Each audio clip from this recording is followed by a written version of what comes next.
All right, welcome to episode number 1 of the PVE podcast, the podcast versus everyone. We're going to talk about a whole bunch of things. This is a brand new podcast on the Acez EFT channel. Unfortunately, it is way too hot for me to not have the AC on while recording this. I expect this to be probably about an hour plus or minus 30 minutes. So we'll see if I am pretty rusty when it comes to recording one of these or not. But we have a whole bunch of stuff to discuss. We got a whole bunch of PvE Tarkov stuff. We're going to have an intermission. We're going to talk some YouTube stuff, give you a little behind the scenes, talk a little bit more personal stuff, and then we'll wrap this one up.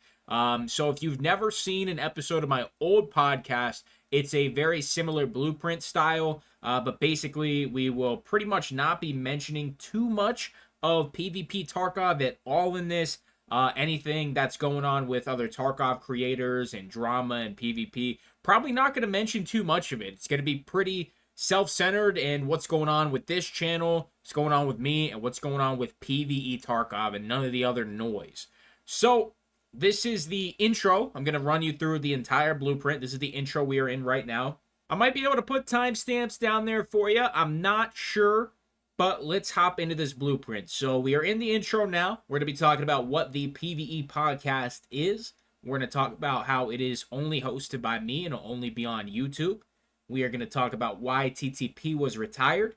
And then we're going to hop into some PvE Tarkov stuff. Tarkov will always be first in the podcast. For everybody who doesn't give a flying shit about me and they just want to hear about Tarkov stuff, PvE will always be first in the podcast episodes. So nothing to worry about there. The moment we take our ad break and intermission, you can just head on out. You don't even got to listen to whatever ads or whatever is going to be part of the podcast. You can just peace on out and you already got all your stuff. So we're going to be talking about why PvE was desperately needed. We're going to talk about why I think PvE will be the main focus of the game within a few months or years. We're going to talk about Reth being needed in PvE. We're going to talk about the new expansion that was teased by Nikita. We're going to talk about the armor changes. We're going to talk about me getting Kappa for the first time. Skills finally mattering. We're going to talk about making our PMC juice to the max. Getting max skills, max money. We're going to talk on the flea market a little bit. The non-founded raid side of it. And the manipulation side of it. And we are going to be doing that a lot more. Will PvE get boring? Is PvE going to ever get boring to all of us? That's a pretty big question. And it's definitely possible. We're going to talk about how BSG can continue to make the game not boring, and that's going to be kind of an event-focused take. Then we're going to see where we think PvE is going to be in 6 months to a year from now, and that's going to kind of wrap back a little bit to it being more of a main focus, but if they don't want to keep up to date with it, how, if they abandon it, why we could see minimal changes with a potential release of Tarkov being 1.0. We're going to talk about scav hordes and the reason they happen. Then we're going to go to an intermission and the ad break, so that will be all the Tarkov stuff covered, and of course anything else that, pops into my mind off the top of my head. This is free flowing. There is no script. All I have is this blueprint in front of me, and that is it. That's the beauty of podcasts. And, if you guys watch the Uncut and Unheard series, you know that I can sit here and talk forever. It's just a matter of time before my throat starts giving out and I need some water. Other than that, I'm good to speak. So we're going to have our ad break. And we are going to hop into some YouTube stuff. We're going to talk about the support. We're going to talk about our members. And we are going to talk about just the member stuff a little bit more than the growth of the subscribers. We'll kind of touch back on Tarkov content itself then a little bit. I'm going to talk about me taking a slight break from Tarkov to be able to focus on the content even more. Then we'll talk about that new PC that I've been hyping up for a bit. And we'll talk about the constant requests for me to stream and get back on Twitch. And we'll also talk about plans for the near and far future. Going to make some changes to Uncut and Unheard, which will be talked about. Then we're going to talk about me getting another PvE account once that is made purchasable separately. And all of this, all these things that I will be talking about, all the future stuff and all that, has to be assumed that I don't get burnt out. And then we're going to hop into a pretty deep burnout conversation. And then we're going to talk about how I kind of don't have an objective right now in Tarkov besides going for Lightkeeper, but currently Lightkeeper doesn't really interest me. So kind of a wrap back to a little bit of Tarkov stuff. And then we're going to hop into some more of the more personal side, more like opinionated or feeling side of it. And that's me being way more happier with PvE than PvP. And we'll also talk about me managing real life stuff with Tarkov stuff now. because I was so IRL focused because Tarkov really didn't make any money. I wasn't focused on it, I wasn't playing it. And then out of nowhere, PvE comes and it's just, and I'm kind of getting some views again. We're getting a bunch of new subs. It's been a crazy transition. Then we're gonna talk about some personal goals, mainly to get 100,000 subscribers here on this channel. And then we're going to talk about how I want to, when we get to that goal, when we get to 100,000 or when we start to, gain a lot of traction, way more than we have now. I want to be able to help out members of the Tarkov community through giveaways, whether that is account upgrades or, giving out standard accounts so people can play the game for the first time, or being able to gift people PvE. I don't know if that's going to be something we can do or not, but, I want to, hopefully, if we have 100,000 subscribers and we're getting decent views, there's going to be at least some additional income coming in where it's disposable and we can help out the community a little bit. And then I also want to be able, once we're at that point, to hire an editor, and we're going to talk about why the editor is so important to me because of it being my most hated part of content creation. And we're going to kind of give some real life examples from me personally why the editing is such an issue. Then we'll talk about my sleep schedule because I get a lot of comments about that. We're going to wrap it up from there. And one final thing, if you hear me typing at all, it is usually because I fucked up and I had to edit out something. So I just type in the timestamp, so it makes editing way easier because I do unfortunately have to edit these. I don't want to, but there's no way I could speak to you for 1 to 2 to 3 hours and not fuck up. So very light fuck ups, like if I just have a small stutter or something, I'll just leave it in. I'll just take the L. If my voice cracks, it's probably getting cut out, and it typically does when I speak for a very long time. But yeah, that's the blueprint for the episode. We're already 7 minutes in. Just a quick note. There will be an ad at the 2-minute mark, which you already would have gotten if you don't have YouTube Premium or ad block on. And then there will be an ad every 10-minute mark. So 10 minute, 20, 30, 40, 50, 60, 70, 80, 90, so forth. There will be a YouTube played ad on the 10-minute marks. I cannot control how long they are. I just tell YouTube when to play them. So if they're 60 seconds, if they're, 3 minutes, or if they, play an entire movie for you, I can't help that. I am sorry. This takes a while. And, this is not just for me. This is for you guys to, give you something to listen to while you're sorting your stash or doing whatever the hell you're doing. Just need background noise, need something to listen to for a bit. I got you. So, what is the PVE podcast? It is the podcast versus everyone. And the reason I didn't do podcast versus everything is very intentional. It's by design. There were some other names that I was floating around, but this one I wanted to do just as kind of a fuck you to all the haters. And that is the brutally honest answer. When Unheard Edition came out, all right, there were so many people that were just obliterating me. I lost so many subs. And, from day one, I literally said, fuck you to everybody. If you don't like what I'm doing here, please unsubscribe. I said that on my video, and I don't remember what the title was. We can look. We can do that. We're chilling. We're not in any rush to get out of here. You're here for a podcast. We can kind of do whatever the fuck we want, which is the beautiful thing about podcasts. I'm playing my own fucking audio in the video. God damn it. I do that every single time. Keeping it in. We're not editing that out. See, that's what I'm talking about. We have creative freedom here. There's nobody dangling the strings. There's no puppets here. It's just me, baby. It's just me. Where the hell's the video? So I made the my honest opinions on it and everything else, and then I made one single flea market video, like when I first got the PVE flea market, and it got like 12,000 views, and people started going at my neck. And the next video I uploaded was I purchased the Unheard Edition, and in the thumbnails I'd like to apologize. And it's just the Conor McGregor meme. Like, it's just me saying fuck you to everybody. And, that got like 5,000 views. I lost like 50 subs, something like that. And the very next video I upload has like 40,000 views, and it's 43 minutes long of me just loving PvE. So, basically, the podcast versus everyone is me just saying fuck you to the haters. The people that fuck with me and rock with me, they're going to be here. They're going to watch the content. Whether they are just watching, whether they're liking the videos, whether they're showing extra level support, whether they're in the Discord, doesn't matter to me. The people that fuck with PvE and they fuck with me, they're going to be rocking with me.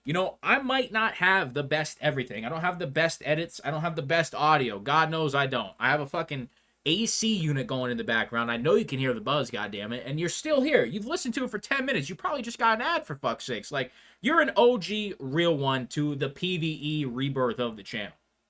So, it's just like, it's a huge just fuck you to everybody who doesn't want to support me.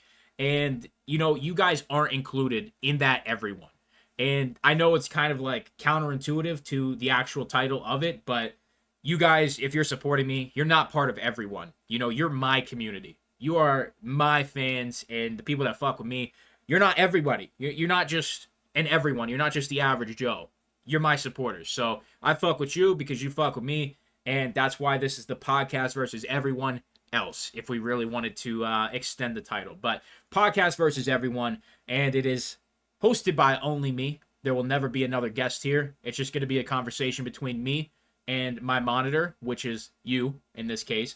But yeah, it's just going to be me, baby. Like, there's not going to be any bonus guests.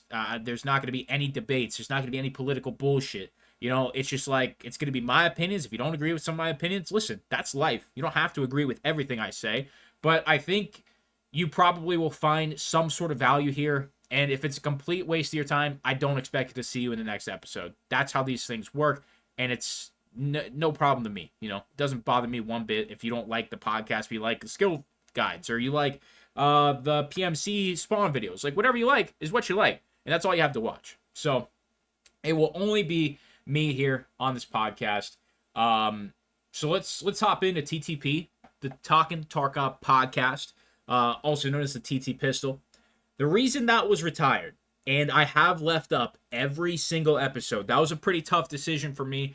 I did highly consider removing every single episode. So TTP was basically a way for me to vent without actually making a dedicated video. Tarkov got so bad between late 2021 and probably all of 2022, and honestly, all of 2023. Tarkov, just for me, well, maybe not all of 2023. That's probably a lie. I don't know if it was whenever Ground Zero got added and whenever they added the snow. I loved both of those updates. Those were phenomenal, a ton of fun. I grinded Ground Zero so much, and it was just so much fun having a new small map. And it sucks on PvE, which is really unfortunate. And then the snow, my God, the snow is amazing. I want snow to be like a weekly thing in Tarkov, just for a couple days, like 2 days. Give me some snow. It makes the game just look so beautiful, and it makes night raids a completely different dynamic. It's just amazing. TTP was mainly retired because that's a PvP focused nightmare. It's when I was just incredibly unhappy with the state of Tarkov, and it was just a platform to me that I could vent on and know not a lot of people were going to watch. And, there's times in that podcast where I haven't watched them back. I have no idea really what's on them, what content's on them. I just know there's a couple episodes in there that I was just really upset. I was upset with Nikita. I was upset with BSG. I was upset with the performance of the channel, with the performance of Tarkov, and everything happening. And that doesn't even include any IRL stress that might have leaked into the podcast as well. But I just know I was in a very poor mind state making TTP. And I don't know about the most recent one. I think I made one in 2023 fairly recently. It was after an entire year off of recording it. I don't know how I was in that one. But the overall general taste of TTP was negative. And I decided, we have PvE. It's basically a brand new rebirth to Escape from Tarkov. If I'm going to ever do the podcast again, which I certainly want to, not because, I can't think of other content to do. I think it gives you guys an outlet to kind of see a little bit behind the scenes. Uncut and Unheard has been a great way for you guys who really fuck with me to get kind of a look behind the scenes of what I'm thinking about and just kind of, take me off of the info guy and the helpful guy and kind of realize that, yeah, this guy could be a personality. He says some funny shit every once in a while. He's not a comedian. He's definitely not the funniest guy on earth. He probably is a little corny, but at the same time, sometimes he makes me smile and makes my day better.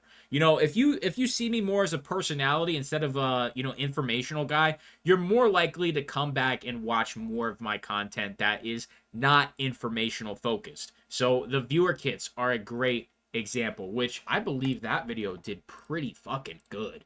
God damn it, I did it again. Fuck me. Let's see what that did actually. That did 2,400 views in a day and a half. That's amazing. Thank you guys so much for that level of support.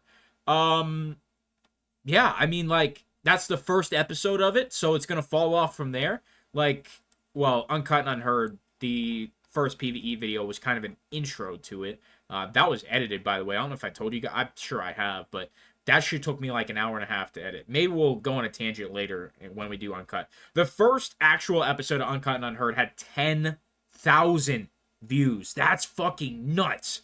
That is nuts. And now Uncut and Unheard, the last episode, well, I kind of clickbaited. It said fully loaded airdrop when it was, the airdrop itself was full, but it wasn't, what people thought they were getting into.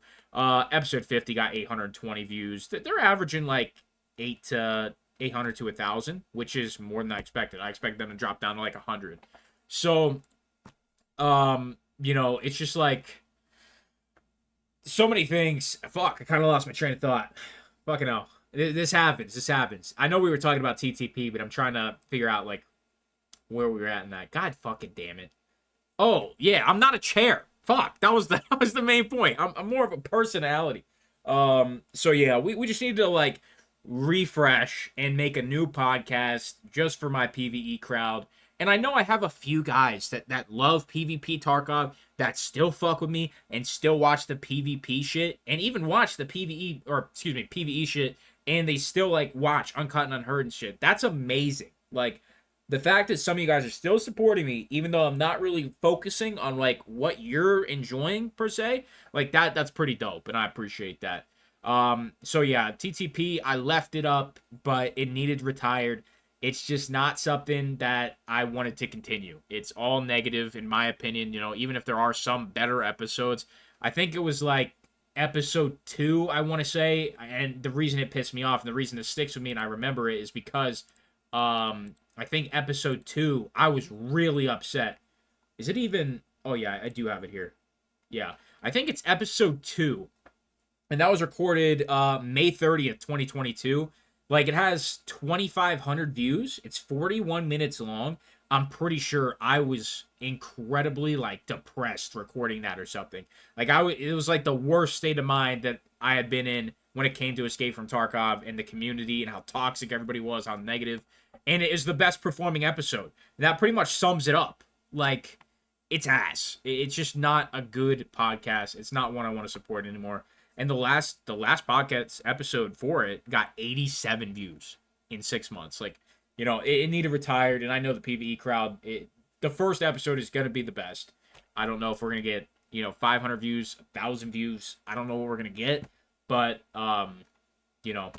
everybody listening this long in, that's why the old podcast has been retired. So we haven't even got to Tarkov yet, and we're 18 minutes in. So this is great. This is phenomenal. Now, this is what I wanted. I did not want this to be 30 minutes long. I want you to get the full podcast experience. So, sorry for it, being YouTube only as well. I know a lot of people have requested in the past for TTP for it to be on Spotify.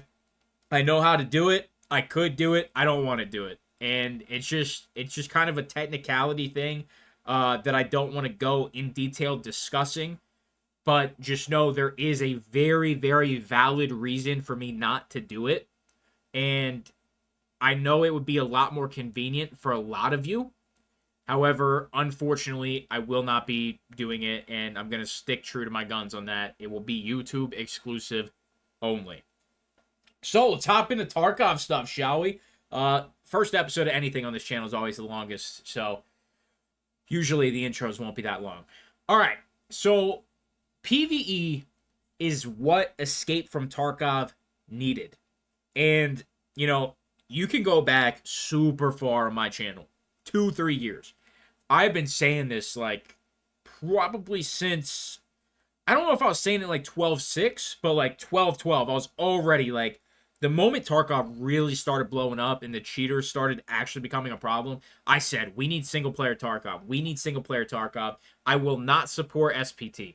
Unfortunately, like, I'm not going to get too into it. It's not part of this discussion here today, but I've said this very, very often, heavily, what's the word I'm looking for? Passionately, that I will not, under any circumstance, 100% ruin my relationship with BSG. I said a lot of negative shit about the game, and I'm sure I already technically have. I'm sure BSG may have known who I was for a year or two, and then they were just like, nah, this guy's being super negative. Maybe their feelings have changed towards me. I'm fully on board with the vision now. I have nothing really negative to say, but, I'm not going to get any of the pay to win shit either. We're not going to talk about that. In general, I'm very supportive of what's going on right now in this moment on June 20th. So, it's just like, it's just kind of where we're at. PvE, for the longest time, I have said, we need the single player mode, but I don't want the single player Tarkov, actual SPT, to be something I support. And it got so bad, because I know there's going to be some people who watch me for a long time that are going to call me out here if I don't discuss this. It got so bad where I finally started to tell my subscribers, my viewers, like, hey, it's to a point where BSG will simply not listen to the community and what we desperately need to save the game. And I was somebody who was so passionate about Escape from Tarkov, and that's why I made negative videos. It wasn't to trash the game for views. It wasn't for clicks. It wasn't for money. It was out of pure passion. I said, listen, it's bad enough where I can finally tell you, go play SPT. It's bad enough where you should go download SPT. But myself, I never did it, and I never would. And I said that every single time. I don't support it personally, but when it comes to what you guys should do, if you're not, like, in a position like myself where I technically have a reputation, go for it. And I was supporting it. And then, just a couple years later, out of fucking left field, brand new edition of the game with PvE. Like, what? Like, out of fucking left field. And now we are a month and a half to almost 2 months now deep into PvE Tarkov. And look what has happened to this game. There has been a lot of people telling me that I'm wrong, that Tarkov is dying so quickly. Everybody fell off. There's no views. Like, brother, let me go on Social Blade right now. In the last... I can just go to my YouTube stats. Why the fuck do I need Social Blade? Let me see, since PvE has come out, which I think it was like April 29th. Now, this could also be because, there are not really Tarkov creators really fucking with the game and making a ton of content, but I actually don't think that's what it is. We're going to do April 25th to June 19th, 2024. I have gotten 1.3 million views. To say that there is not views in Tarkov anymore and that there's no viewership, all the fans are gone, the game's dead, you're so wrong, and I have the actual data to back it up. We got over 7,000 new subscribers since April 25th. My channel sat at 16,300 subs for like 2 years. That's insane. This channel, Acez EFT, is getting close to overtaking my Call of Duty channel that I've had since like 2011. That has like 24,000 subscribers. It's insane right now, the support level of PvE Tarkov. And, I don't want to get into it super crazy, but I just saw Landmark got back on Tarkov for the first time. They always come back. And I know it's not a money thing for Tony. I love Landmark. I love Tony. He's one of my favorite creators. But this whole ABI thing, not for me. Haven't been in his stream. Haven't been watching him. The other games, whatever it is, I'm not really fucking with it. That's just me. And it's just like, they're starting to come back. You know what I mean? The Unheard drama has died down, and they are coming back to Tarkov. I think a lot of it was for show, guys. Like, I think it was just like, to try and make an example out of BSG. I don't give a fuck about none of that noise. Like, this is Tarkov, baby. This is PvE Tarkov. This is what this motherfucker wanted for years. I was so happy. So, PvE is just what we needed as a community. No cheater paranoia. No bullshit. Just you and Tarkov and AI. And it's a phenomenal experience. I couldn't be happier. I haven't played this much Tarkov since 2020. And there's not even a fucking pandemic forcing us to stay inside anymore. And I'm just gaming. I'm loving it. So, yeah, man. PvE is exactly what we needed. And we are 25 minutes in, and we're only on the first fucking bullet point. So, yeah, hopefully you're doing all right. Hashtag hydrate. Grab a sip of water, please. All you motherfuckers need to stay hydrated. Don't be cheating. All right, water. I need all you to get some water right now. And let you know if you got some with electrolytes, I guess I'll count it. But if you're drinking like a soda or something, I'll allow the soda stream. You know I'm an advocate. But grab some water, please, ladies and gentlemen. I need all my viewers to stay healthy and continue to keep coming back. All right. So let's talk about PvE and being like the main focus of the game. I think that's where we're at. And I think the fact that, and this is kind of our next bullet point as well, the fact that Ref was not added to PvE shocks me. It shocked the hell out of me. I was so confident we were going to get him. And the fact they didn't was just insane to me. Insane move by Nikita and BSG. I think it had to be there was just something not working. Something was not properly integrating for Arena, Ref, and PvE. And that's the only reason, ladies and gentlemen. Like, I genuinely believe that with all my heart. Like, I do not think Nikita wants to separate the community like that. I think that is a terrible call, and it's not like BSG haven't made bad decisions before. But I think with Nikita saying that 70% of players that are playing PvE are playing solo, I think that statement, taken at face value, it's like, hey, a lot of people enjoy the game just playing it on their own. But I think the more important thing with that statement that he said in the One Tarkov TV is that they are paying attention to the data. That's the more important part of him even saying something like that. They're paying attention to the data. And I would bet you a lot of YouTube fake monies that I think PvE is probably 3 to 4 times more popular than PvP Tarkov. Now, we will have to wait until the wipe happens. We'll see where the community decides to really, throw which eggs in which basket. But on PvE for the rest of time, I will never play PvP again except for, for content or to extract camp, be a rat, just be a genuine asshole. Like, I have no intentions of playing PvP again for that experience.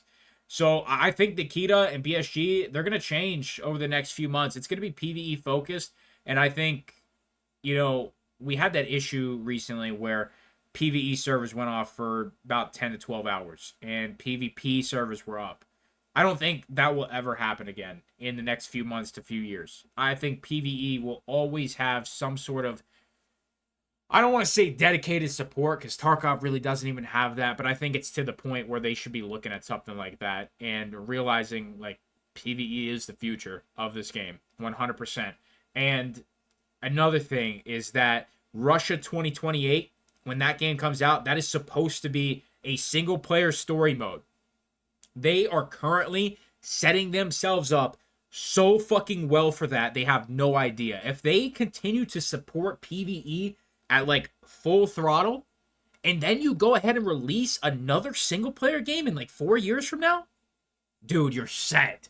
You're set. If it's a money issue for BSG, like, dude, you are going to be swimming. You're going to have another successful game that is going to be successful for 5 to 10 years like Tarkov is. It's just like they're setting themselves up well. So they need to make PvE the focus, in my opinion. The next point is Ref. Like, we need to be able to bridge the gap for the players that can't decide. And what does that mean? That means the players that love PvP but are really enjoying PvE because there's no cheaters. It's a lot more relaxing. You need to bridge the gap. You need to put Ref into PvE so that those PvP players can get their fix in Arena and be rewarded in PvE. That is what you need. You need to bridge the gap. You cannot separate the communities. So Ref needs added immediately. The longer ref is out of the game, the worse off it's going to be for the players that can't fully convert themselves to PvE. You need to be able to capture the players fully. Next is the new expansion. This is something that I actually haven't looked into too much, mainly because I haven't actually even really looked at the images. Let's go to Nikita's Twitter here. I know you guys can't see this on screen.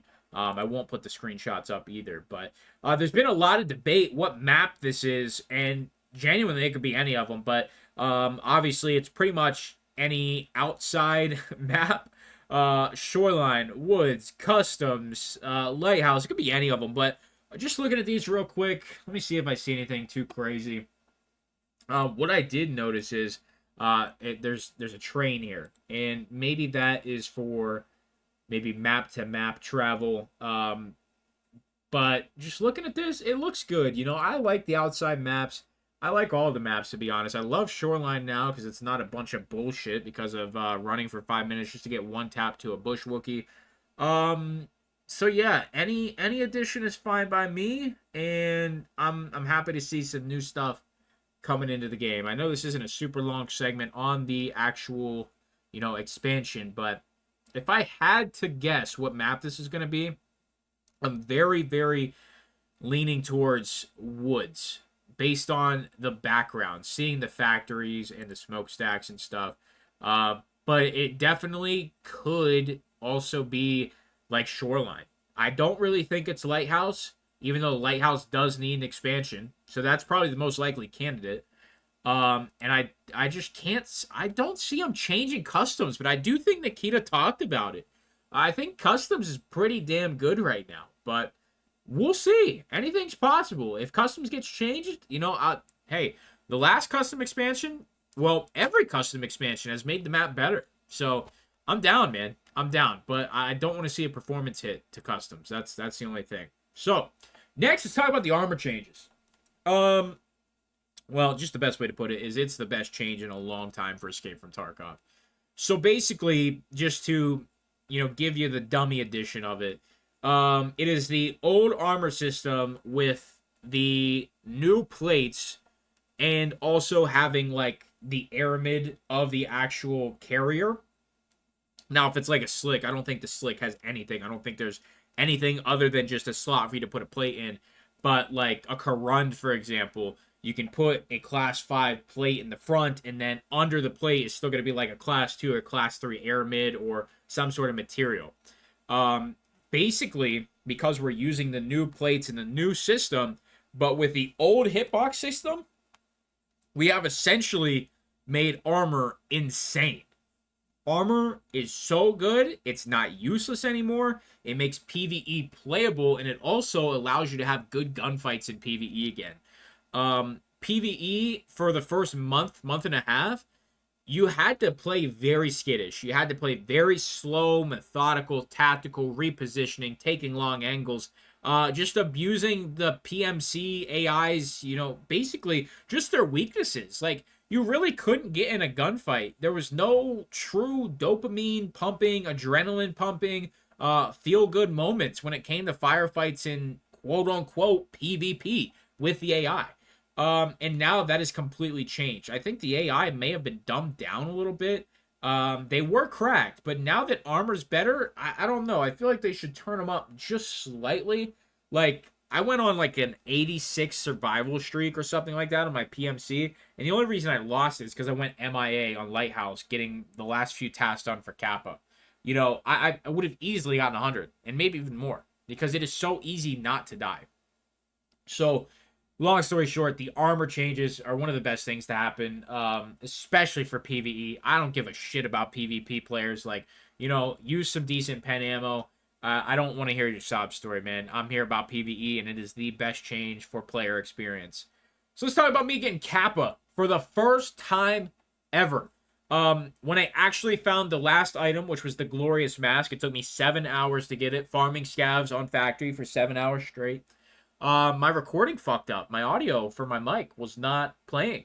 And it's a shame because I had a funny ass reaction. I just was like, I like fucking gasped. I was like, oh my god, oh my god. I started freaking out, and you didn't get to hear any of it, which is really unfortunate. But you got to see the rest of the reaction, me getting the container and everything for the first time.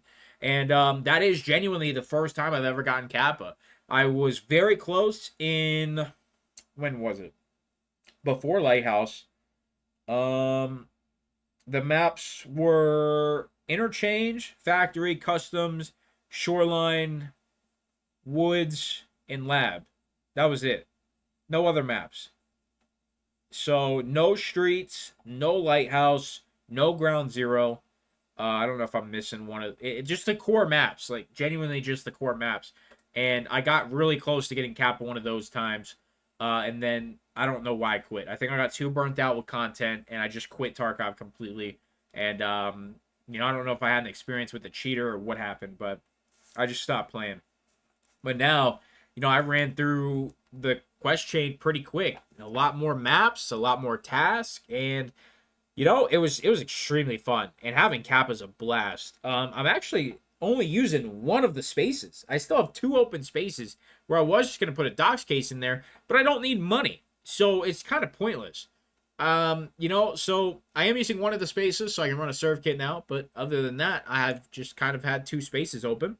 I could use it for ammo, but well, yeah, that's probably what I'll use it for, especially if I'm running a spear or 308 MDR or something.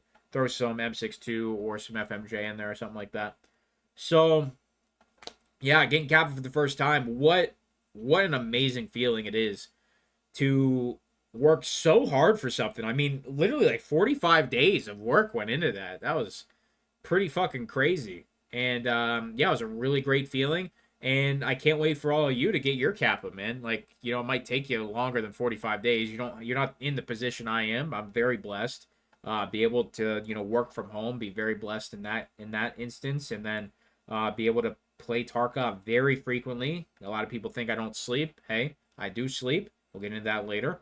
But yeah, like Kappa for the first time, super dope, super fucking cool. And having everything for collector was a huge relief, except for the Glorious Mask. Funny story about that. I actually sold one like 4 days before that on the flea market for 20,000, found in raid, and I just was not using my brain. I was cleaning my entire stash, and I like quit halfway through the cleaning too, which is hilarious. Because I left all the Shattered Mask in my fucking inventory, even though I don't use them. I use the Death Shadow now.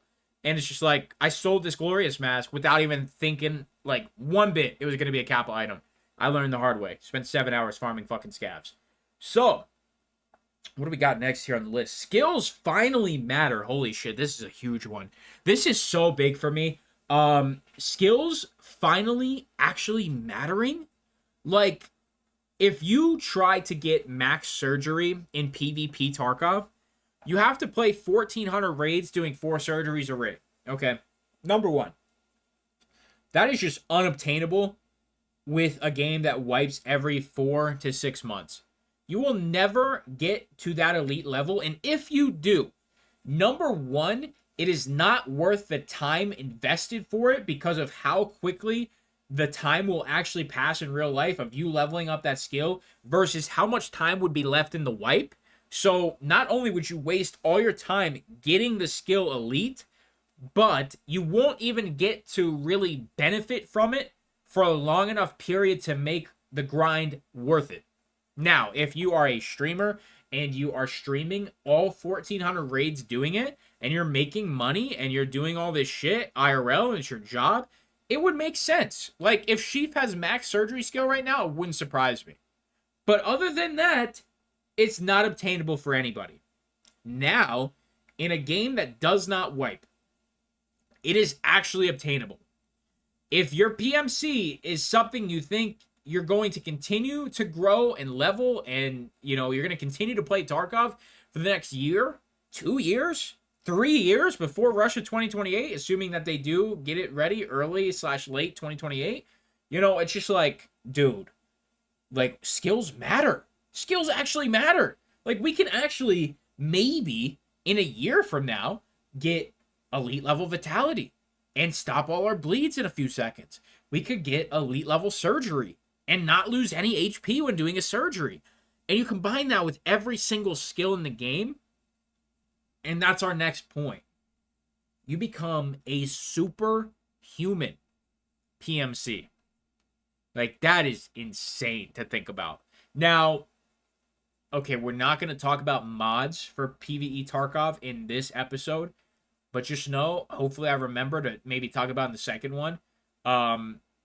The community is going to be so let down by the mods available for PvE, and I think I want to make a whole video on it, but it's going to be a negative video, so I'm not going to. I want to continue to make positive Penelope content and just continue to ride the wave.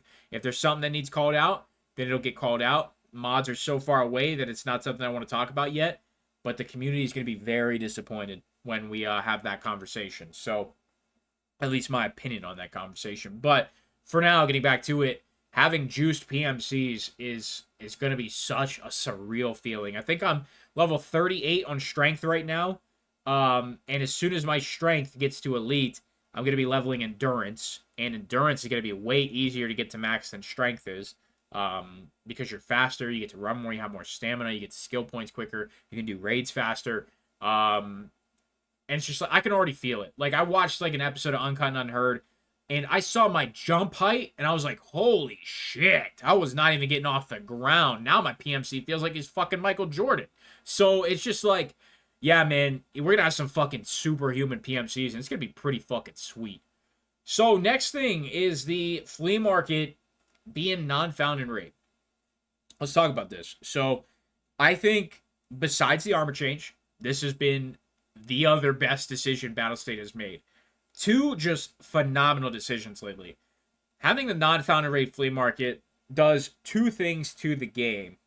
The first thing it does is gives you freedom.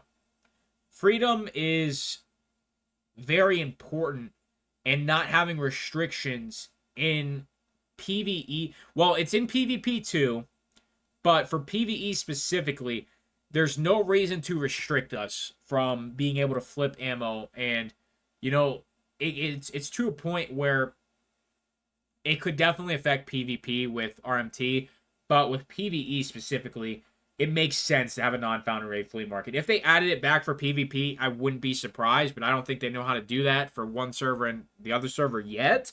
But you just need the freedom, man. Like, there are certain restrictions. You can't list certain things, and I think it makes sense. It makes things actually valuable. Like, it makes M61 actually valuable. It makes 7N40 actually valuable. It makes some of these very rare ammunitions actually worth finding in raid, worth looking for, worth looting, etc. But the non-found in raid flea market is such a W change, and really allows people to make a lot of money in the flea market and not feel financial stress in this video game. One of the worst things in Tarkov, besides gear fear, is being fucking broke. And if you're broke in Tarkov, not only can you just not progress in the game, like, there's certain quests. You need to give 50,000 euros to somebody. You need to give millions of rubles to people. You need, especially if you have a standard account, well, I guess you wouldn't have a standard account right now in playing PvE, but maybe in the future. You know, if you're going to like Stash 4, isn't it like fucking 75,000 or 150,000 euros or something? Millions. It's so many millions. So, you know, it's just like non-found in raid flea market. It just allows people to make money, and it takes off that stress of the game. And with some of my other money guides and shit, you know, I try to make something for everybody. All skill levels, all players, all maps, really. I try to make something where people can make some money and just not feel that financial pressure in Tarkov and play the game how they want to play it. So let's talk about the next thing. Flea market manipulation. Oh, boy. I made some people fucking angry when I did that. So I'm specifically talking about the Kiba key when I first actually admitted to doing it. We actually, where did we test it? I don't remember what the first test was, but I tested out. Let me see if I can find it. I don't remember what it was, though. That's the problem. Made a video about something. And I tested it low-key. If I can find it, I'll definitely tell you, but it wasn't. Damn, what was it actually? Oh, it was No, it wasn't. It wasn't. Wait, pause. Yeah, it was Kiba. All right, yeah, I'm getting interchange confused because we did it with the med closet. So it was Kiba keys. I made a video about spears and how you can get, spear 6-8 every single raid. Kiba is so juiced, and going into Kiba, you'd find like 30 fucking guns on the wall. I made a video about that, and I just watched. I didn't flip any keys, I didn't do anything, but I watched both the keys. Kiba Inner went from, I think it was around like 800K to like 2.53 million. Now Kiba Outer, which is the way less expensive key, stayed around 100,000 rubles. That's a very common key. But Kiba Inner went from like 800K to a million the whole way up to like 2.53 mil. And I was like, oh, okay, so we can still do this shit. I still got the kind of pull. I still got that influence enough to the point where we can fully manipulate the flea market. So I deployed it in a full scale operation of making a video about Ultra Med Closet. And the video, listen, so just because I'm manipulating the flea market doesn't mean the content the video is about is bad content. It's not like a bait and switch. It's a genuine video. Like, Ultra Med Closet is phenomenal. You get lead X's very commonly. You get defibs very commonly. Two of the main items for thick items cases. You also can get ophthalmoscopes in there, which you need for private clinic to get your very first thick items case. So the content of the video for both Kiba and Ultra Med is good content. It's genuine advice. But when it comes to the entry, when it comes to the key itself, I manipulated it. So at the time of that recording, the key was 300,000 rubles.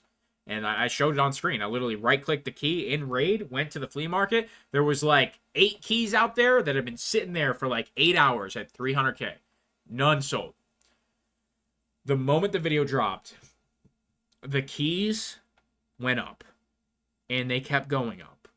And the entire market got bought out. Every Kiba key Ultra Med. Every Ultra Med key on the market got bought out. So I started recording. I said, all right, we're going to buy some keys. So when you have, and this should be a video in its own, but I'll talk about it here, but I'll probably still make it a video. So, just full transparency. If you see it here, make sure you still watch the video, goddammit. You have watched a lot of ads so far. It should be like 5 or 6. So I do appreciate you. You can definitely hit the skip ad button. I won't be mad at you. But when it comes to when there is an empty flea market, there's none of the item. What happens psychologically for people who aren't in tune with what's going on and in tune with the item they have, they don't know what to price it at. They don't know what to list it at. So the first one I got was 200,000 rubles. Someone listed a fucking Ultra Med key for 222,222. Just all twos. Snap bought it. The next one that came on the market was 600,000 rubles, even. You know what I did? I turned around and listed them for 2.5 million. They sold within about 2 minutes. And then I actually sniped one for, I think it was $1 million. I think it was 999,999. 6 nines. Wait, pause.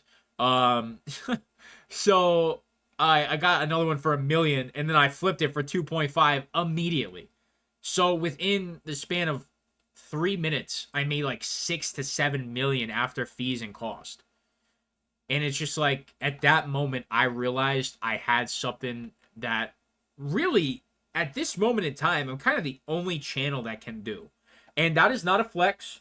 That is not me bragging. That's not me having a massive fucking ego. Even though this is the part, like, of the manipulation thing that people think, like, hey, you're like, the one comment I showcased on the Acez Effect video, the guy literally says, I can't stand it when you jerk yourself off. It's just like, buddy, relax.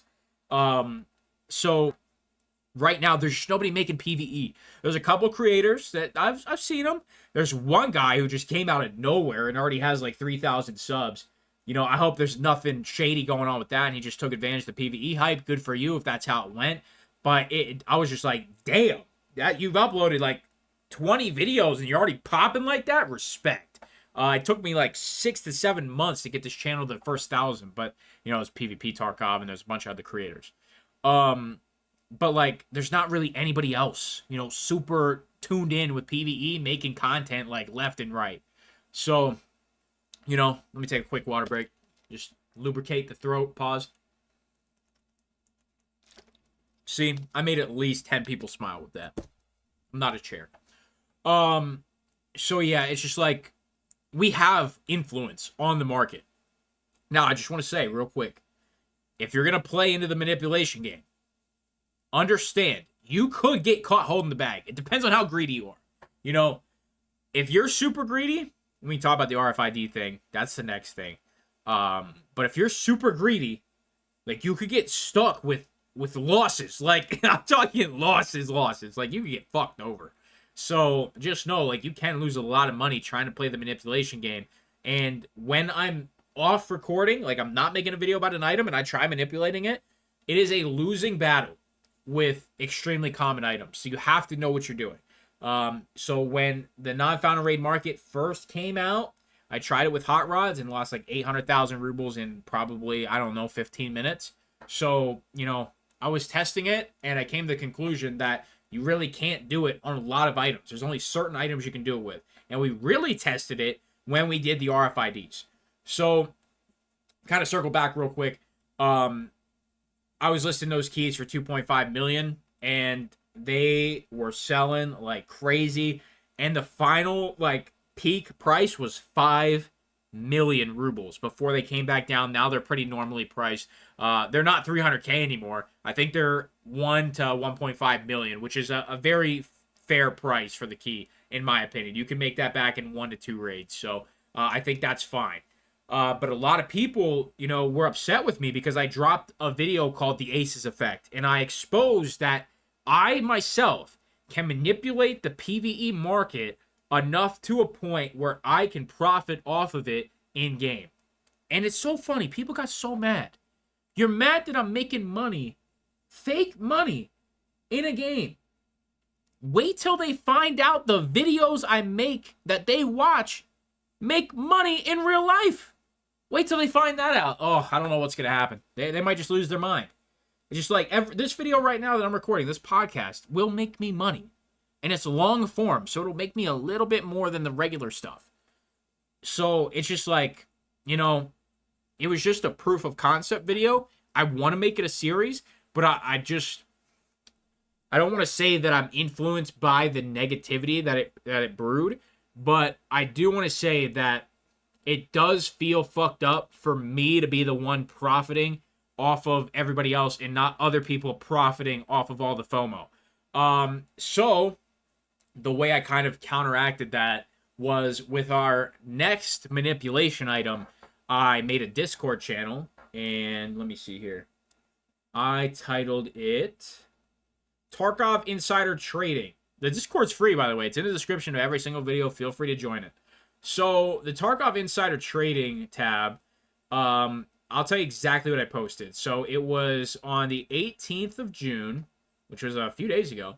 I said RFID readers priced right now at 50 to 60K. It's a barter for the GPMVGs, which sells for 1,422, 200,000 in rubles, but 1,422 USD from Peacekeeper. The resistance point that was on the market at first was 70K. The second resistance point was 100K. So what I did is I bought every single RFID reader on the market except for the 100K position, and I undercut him by 1 ruble and 99,999. And the price target was 199,000, what we wanted to get the market up to so it would equal Peacekeeper's price.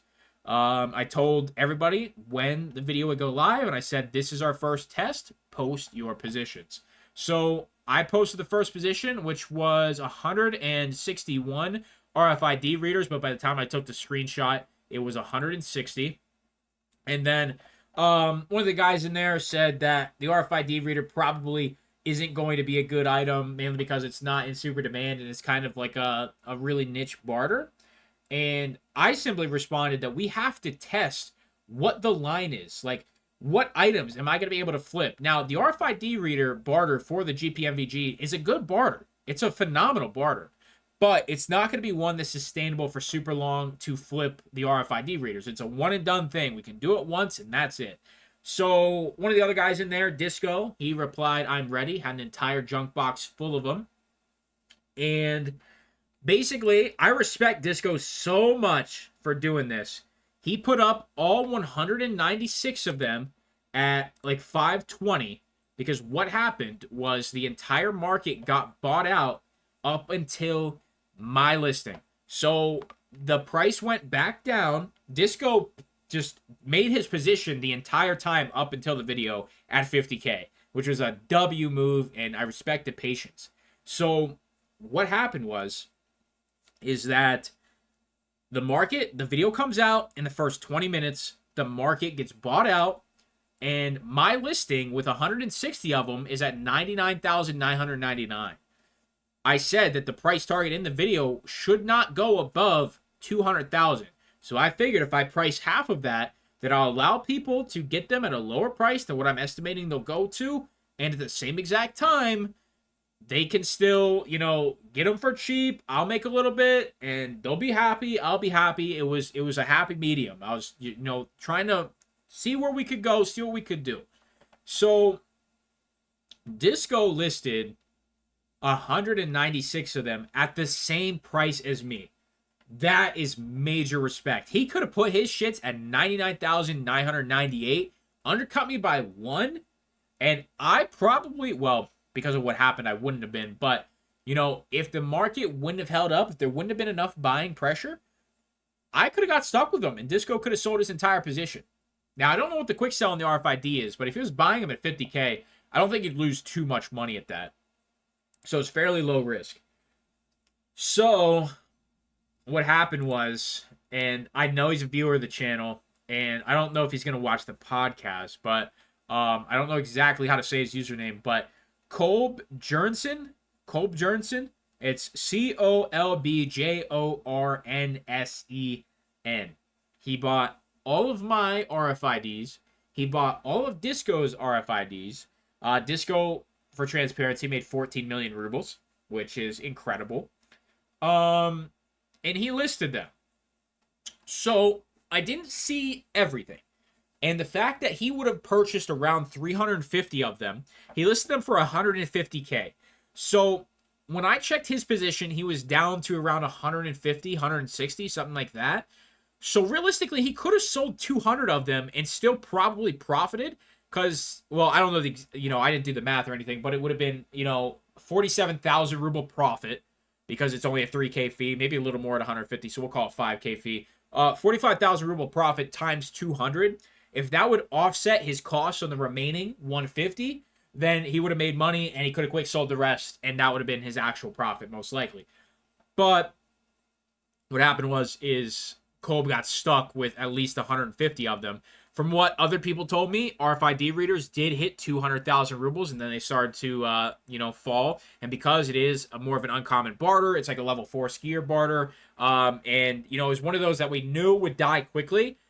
They did return back to 50,000 rubles, and Kolb was stuck with probably 150 RFID readers.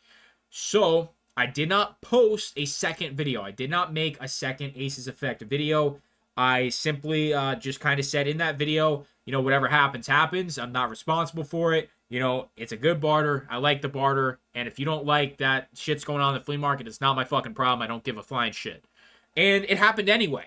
And I cut out I had a bunch more dialogue in that video talking about the manipulation and like what happened with Ultramed. I cut it all out. I didn't even want to acknowledge it. I wanted to see, without truly saying, go buy this item and let's pump this shit. And, for any YouTube algorithms, listen, this is all fake money. This is in a game, Escape from Tarkov. This is not real life money. This is not financial advice for anything IRL. So, it's just like, I cut all the shit out about manipulating it. I cut it all out. I talked about it just in case I wanted to put it in, but I cut it all out. And it still happened. So, we're going to do more of it. That's the full transparency. And, just to let you know, in case you want to stock up, there are currently 2 targets for, well, no, there's one. There's kind of 2. There's one that I'm really interested in doing next, another barter, and the items will go up. I know they will. But, hop in the Discord, hop in that channel, take a peek, and you'll get a jump on it. It's not, I don't plan on making the video for at least This will come out at least 2 days. And I'll talk about it in the channel anyway. So hop in there if you want to make a little bit of money on the Tarkov flea market. But we will be manipulating more of the flea market. A lot of people were upset with me. A lot of people said, stop ruining the game for all of us. I just said, there's literally infinite money in PvE. Go fuck yourself. I don't care. One guy, he commented, I recommend you make more content like this if you want to lose your viewership. And I simply commented back, I recommend you make more comments like that if you want to lose your ability to comment. He can't comment anymore. Come on, you guys know how things work here. Like, we don't, if you're not fucking with Division, you're not fucking with Division. You don't gotta be here. So, yeah, man, I've been doing this shit for years. I say it in these videos, and it's kind of my defensive point, is that I have been manipulating the Tarkov flea market before it went found in raid. I've been doing this shit for years. So to tell me to stop now, like, you missed the boat. Like, you should have told me 4 years ago not to do it, not now. But yeah, I love it. I think it's amazing. I think it's super fun. If you feel some kind of way about it, I highly suggest, instead of being defensive and whiny bitchy moany about it, engage in it. It's fun. It's fake money in a game. If you lose a little bit, you can make a little bit more. It's not hard. I have plenty of money guides for you, ladies and gentlemen. So engage with it. Have some fun. Try and make a little money. It's a game within a game. And it's not like you're playing IRL stock simulator here. You're playing fucking Tarkov money simulator. Come on. Enjoy it. I need another water break. The voice is already going, ladies and gents. We have a lot more. This is good. This is a good first episode. Hashtag hydrate. All of you. I know a lot of you guys like coffee. I hate it. Just lost 20 subs. But, you know, if you're sipping on coffee, I'll allow it. I'll allow it. You know, I'm a caffeine supporter. But, you know, if you're just drinking straight soda, you know, check out SodaStream for me, all right? Save your body a little bit.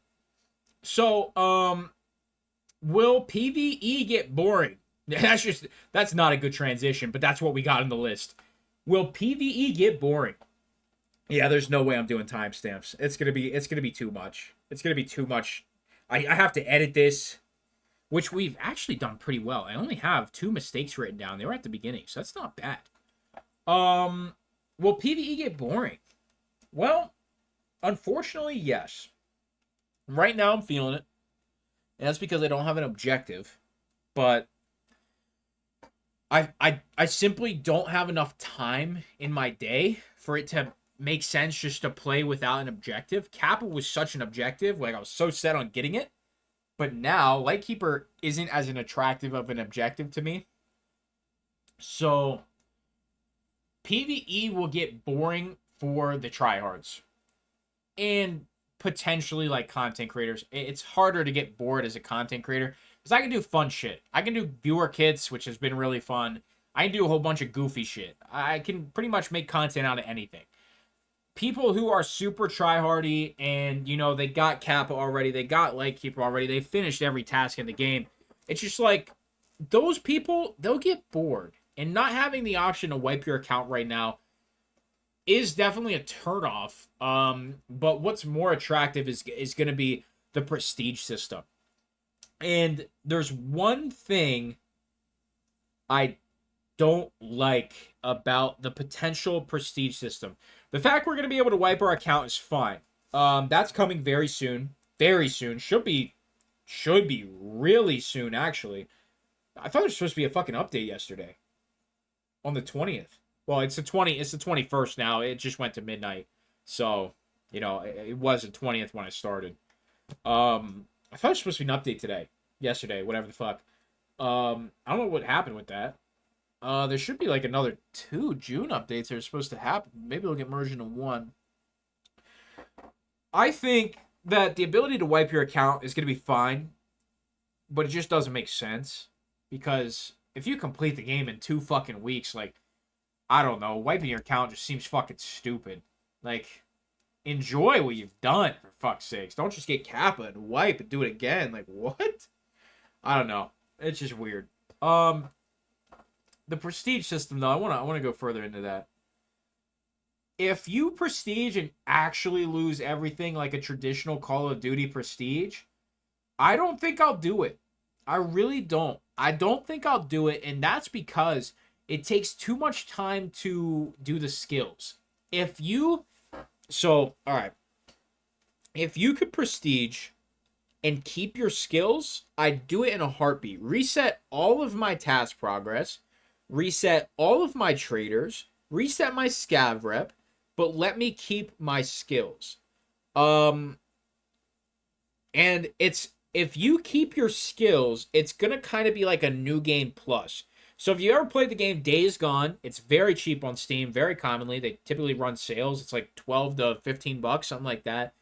In Days Gone, when you complete the game and go into New Game Plus, that's exactly what happens. You keep all the skills.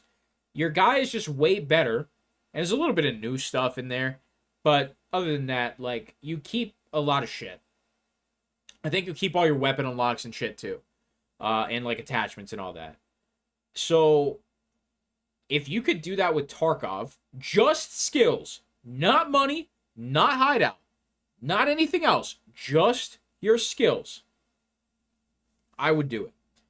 I think that would be a pretty true to form New Game Plus situation. If you can't, I do not think it's worth it. Especially with a non-wiping character where you can finally have the chance to get max everything. It's not worth it. So, we'll see how it's implemented. I know Nikita plays Call of Duty. He said Call of Duty Black Ops 2 was his favorite Call of Duty, or at least favorite Black Ops. So, he's familiar with the traditional prestige system. That should also mean he is familiar with the traditional prestige token system. So we'll see what happens. But it's gonna be interesting for sure. So, man, I'm getting a little tired. I apologize if you can tell. It takes a lot out of you sitting here and fucking talking and actually using your brain and shit. And it's midnight. Like I've been up a majority of the day. Did a lot of work today, and it's been hot, bro. You fuck around and do some like fucking labor in 94 degrees, like, dude, that shit sucks. I used to fucking lift mulch, like 50, 60 pounds of bags of mulch in like the 98 degree heat, like actual heat waves, pure sun, no shade. Dude, I would just have a fucking case of water and a cooler, lifting the mulch. And dude, if it rained, if y'all ever fuck around and lift heavy mulch, heavy wet mulch in 98 degrees, y'all, if you've done it, you know what I'm talking about. It's just ass. It's not like it's that hard. It's just miserable.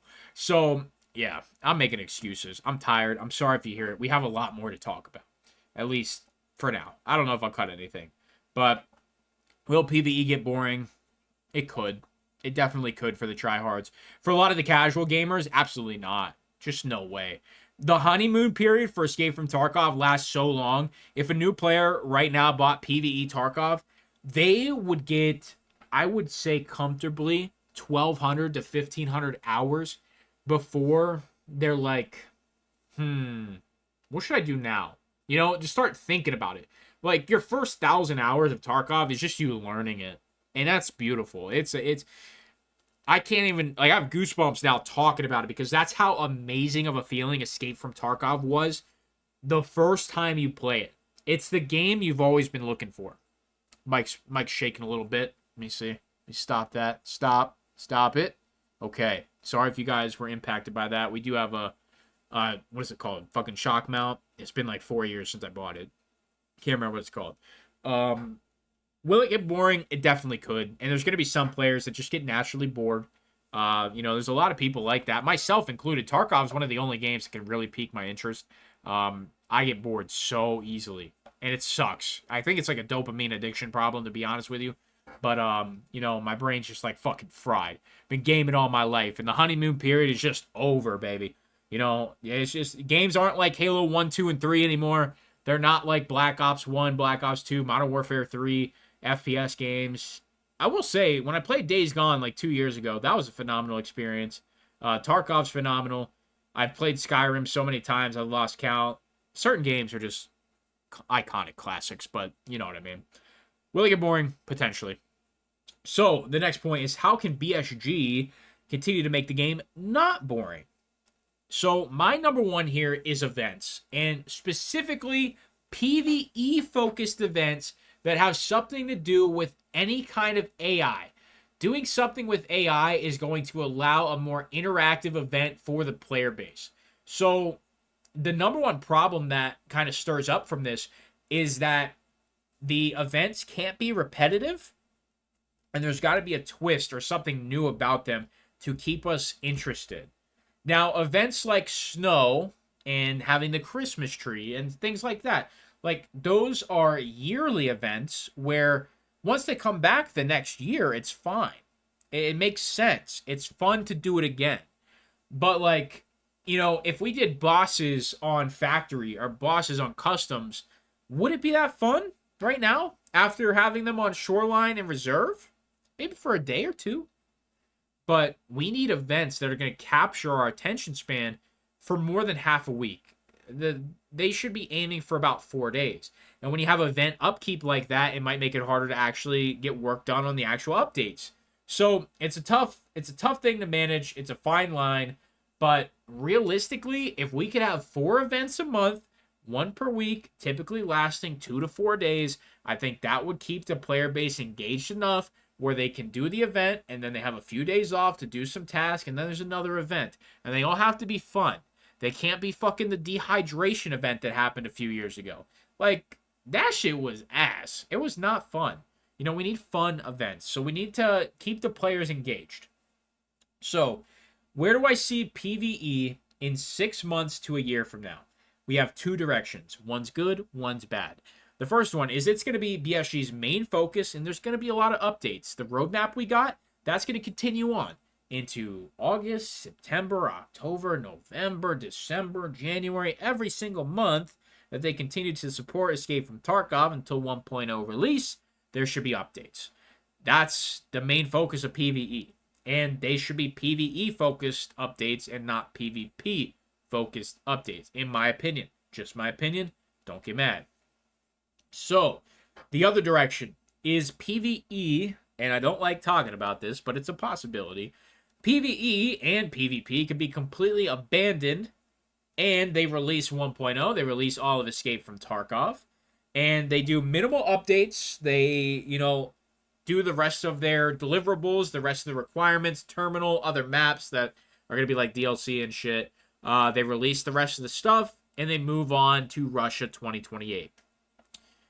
I think it was in 2023, Nikita said that he wanted to release Tarkov, 1.0 within about a year. It's been a year, all right? He wants the game done. He wants to move on to Russia 2028 or maybe another project. Who knows? We don't know.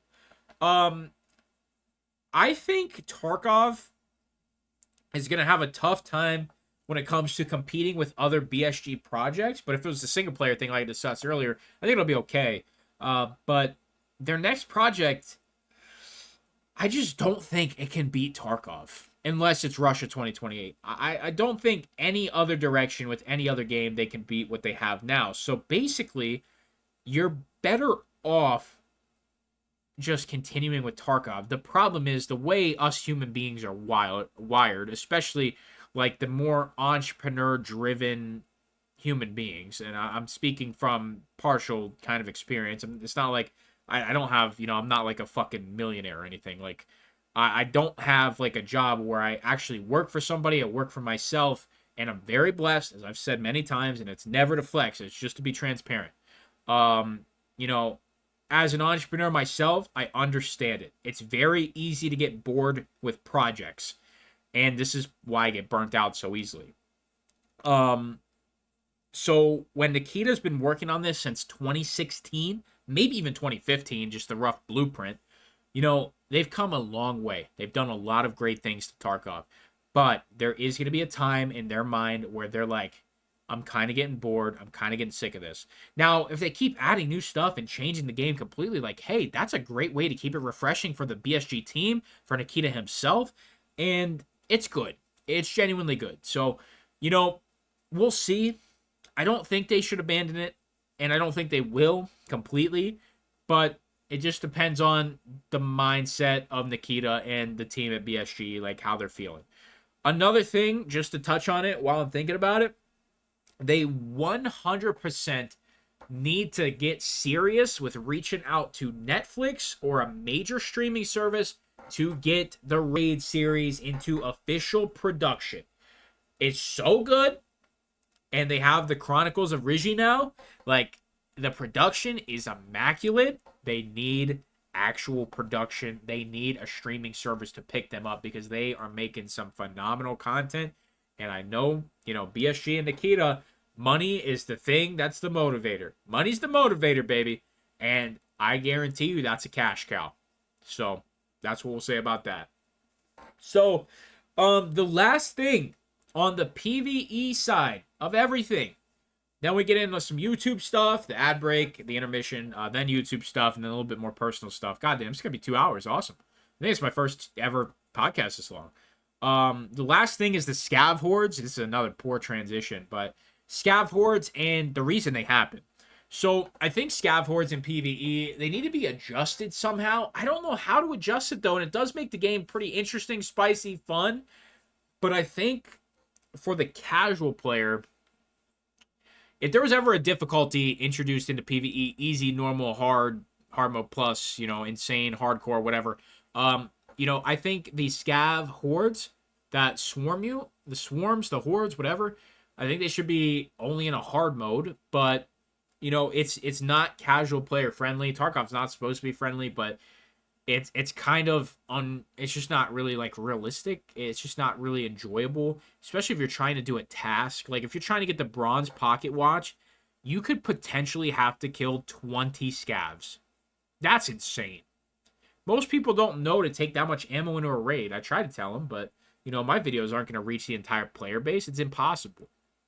So the reason they happen is any loud noise. Literally any noise you create as a PMC, the louder it is, the further the decibel range is that, I don't know if that's probably the right way to word it, but the further the sound waves go, that scavs in your general vicinity will start to approach you.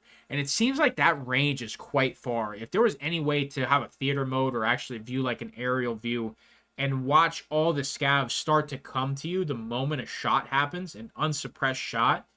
And I don't know if suppressors make that much of a difference. It seems like it does subconsciously, but I don't have any actual proof. But they swarm the loud noises, grenades, gunshots, anything. And if you're fighting one scav, you're going to have a loud engagement.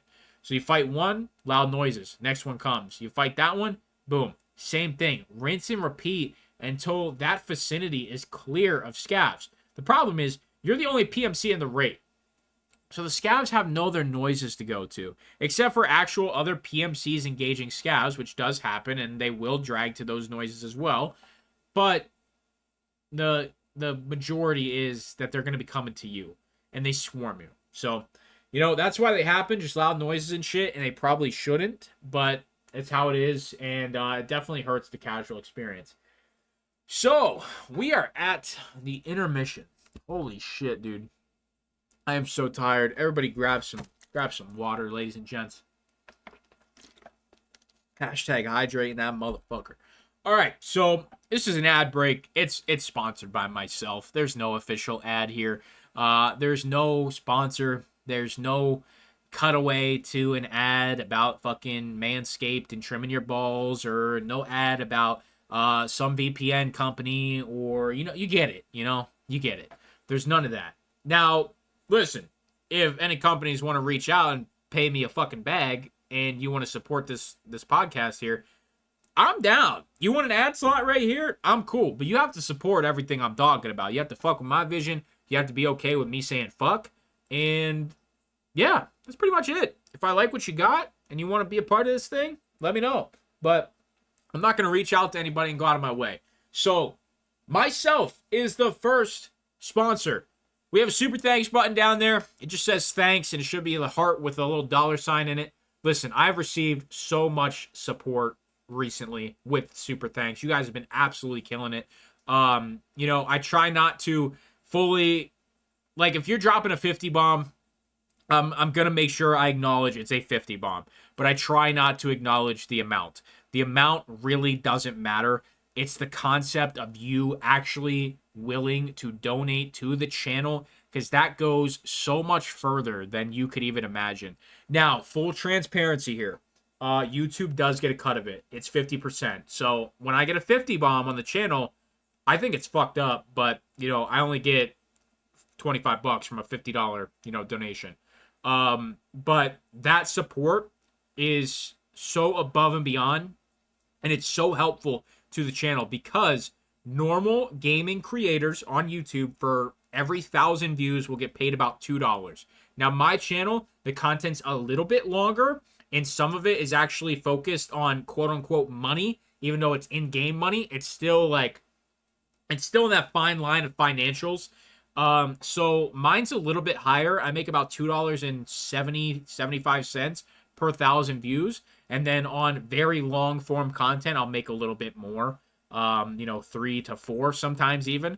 But I need you to understand a $50 super thanks. And this is why I go out of my way to put the super thanks on screen and give the shout outs in videos, is because even a $5 super thanks, one person just donating $5, that is the equivalent of me getting 1,000 views. That is insane. Some of my videos only get 1,000 views. So that person donating that $5, that $5 goes so far. So that is why everybody gets all that extra support. That's why they get the super thanks shoutouts as commonly as it happens. And I appreciate that so much. The other option is the membership. You get some emotes. You're supposed to get some pinned comments and a role in the Discord. We're actually going to talk about that in the YouTube stuff section. But we do have a membership option. It should be just the rat in the chat option. I think I took away the, I don't even remember what it's called. Something about Killa. Let me see if it's still in. I think I took it out. Is he going to play my intro again? No. Yeah, I did take it out. I think it was called something like Killa's Worst Nightmare. And it gave you a whole bunch of behind the scenes stuff. It was $99.99 per month. And it gave you a lot. It gave me a direct line of communication with me. Any video requests you wanted. It was a very, very high level support tier. And I ended up taking it away. I didn't feel like I was providing enough, even at that level. I didn't feel comfortable, having a $100 tier. So we have the rat tier, which is 99 cents. And I think I get 70% of those. So I get 70 cents from that. And it's just it's a great way to support the channel. You don't have to ever do a super thanks. You get the emote, you get the badge next to your name, 5 emotes. You get the badge next to your name, and I'll pin your comments. Like I said, we'll talk about that in a second. But that is myself supporting my own ad spot, sponsoring this podcast myself, the super thanks option and the membership options. Those direct lines of financial support to the channel do so much more than people realize. That shit is insanely helpful to YouTube creators. And, if you're doing all right and you have a small creator that you're really finding a lot of value from, I'm not just talking about me, ladies and gentlemen. I'm talking about anybody. Anybody who has it as an option on their channel, it would help them so much more than even if it's $5. So just think about that sometimes. I try to do my part as well. And, on Twitch too. Those subs, even though you're only getting 250 because the Twitch is cut, that helps those creators so much. The creators are just not treated how they should be when it comes to the amount of value they provide to what they're actually paid. So the next one is very quick, but if you need Amazon Prime, there is a free trial in the description. Let me explain. Listen to me before you click anything. So this free trial is basically a money glitch for me. All right, this is full transparency right now. If you sign up to a trial, all right, all you have to do is type in a credit card. And that is, a turnoff for a lot of people. A trial. You never get charged. I will get $3. $3 clear. All you have to do is sign up to it, and then you can cancel it. But here's the thing. Here's why I actually am an actual advocate for it. Number one, if you need something coming up, you don't have to just do it to support me. If you need something, the 2-day shipping's amazing. It's very nice. You get access to all of Prime Video, which is a lot of dope shows on there. I indulge. One of my favorite shows is The Expanse. I really fuck with space stuff. But you got all of Amazon Prime, their Prime Video, their Prime Gaming, and with the free trial, you also get a free Twitch sub. So if you have a Tarkov creator you like that streams on Twitch, Stankrat, Landmark, if he's playing still. Who knows? I think Pest dual streams YouTube and Twitch. You can use that on your favorite creator. Also support them and have ad free in that channel on Twitch for a month. And there's a lot of other perks. I'm not gonna sit here and self promo over $3 that much, but just know it's there. I'm going to put it in the description. I'm going to talk about it in each and every podcast because literally you signing up to that and just you can get all the free perks right away and then just cancel that bitch. Like you can watch an entire show, be like, I don't need anything else. Cancel before the 30 days. You know, I make $3. You get entertainment. You get all the rewards and all the perks with Prime Gaming and all that shit for a month straight. You know, it's a win-win for both of us. So I'm going to talk about it because like I said, usually there's like a Call of Duty pack each and every month that I used to make videos on my COD channel about. And even though my COD channel makes no money, when I would make one of these videos about the COD pack, like I could make 1 month, I actually made like $90 off of signups. And it was more than my entire month of earnings on that channel. So, you know, I talk about it because it is kind of genuinely like an unlimited money glitch.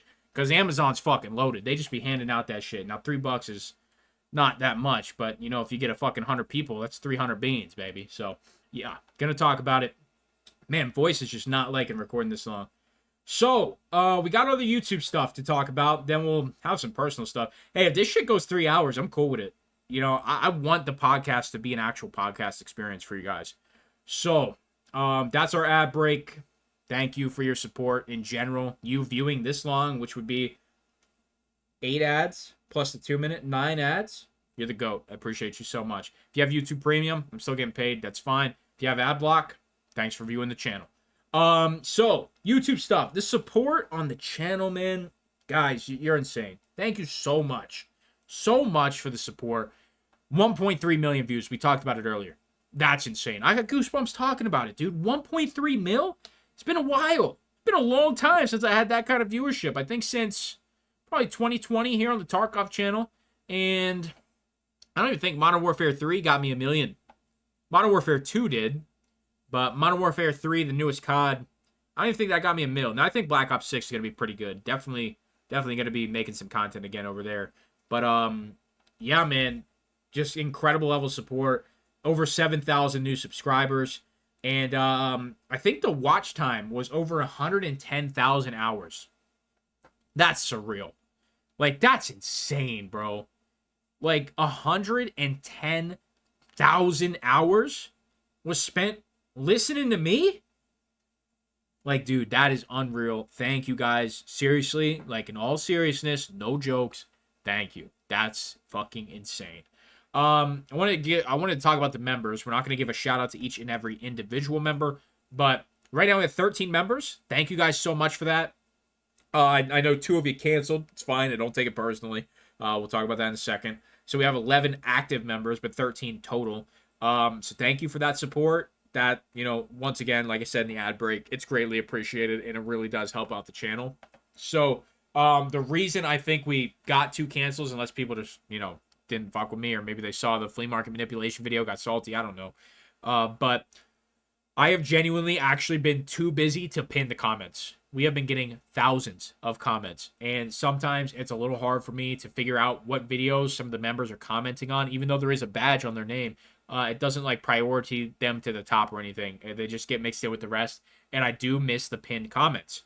So for the rat tier, that's the perk. You get pinned priority comments, and I've been slacking on that, and I acknowledge that, and I'll definitely try and be better. It's usually the first member. So there is a nuance with it that's not stated. If I have a pinned comment, for whatever reason I need to pin my own comment, myself, I take priority for the pinned comments. Any potential sponsors, like I've done stuff for Zero Sievert before, they will get priority as well. After that, it's the first member to comment. Any tier, so Rat or Chad tier, they should get pinned. Now, if it's some sort of weird comment or out-of-pocket comment, I might not pin it. Obviously, there's going to be nuances and, you know, rules, but that's what it's supposed to be. I've been too busy and I've been missing comments that should be pinned. So that's on me. I take responsibility for that, and I apologize for not fully committing to the perks you should be receiving. I know a lot of you really don't care about that. You just want to support me, and I appreciate you. But for the people who do want those pinned comments and stuff, I'm sorry so much for slacking. It's just I have been genuinely very busy managing IRL work and Tarkov stuff.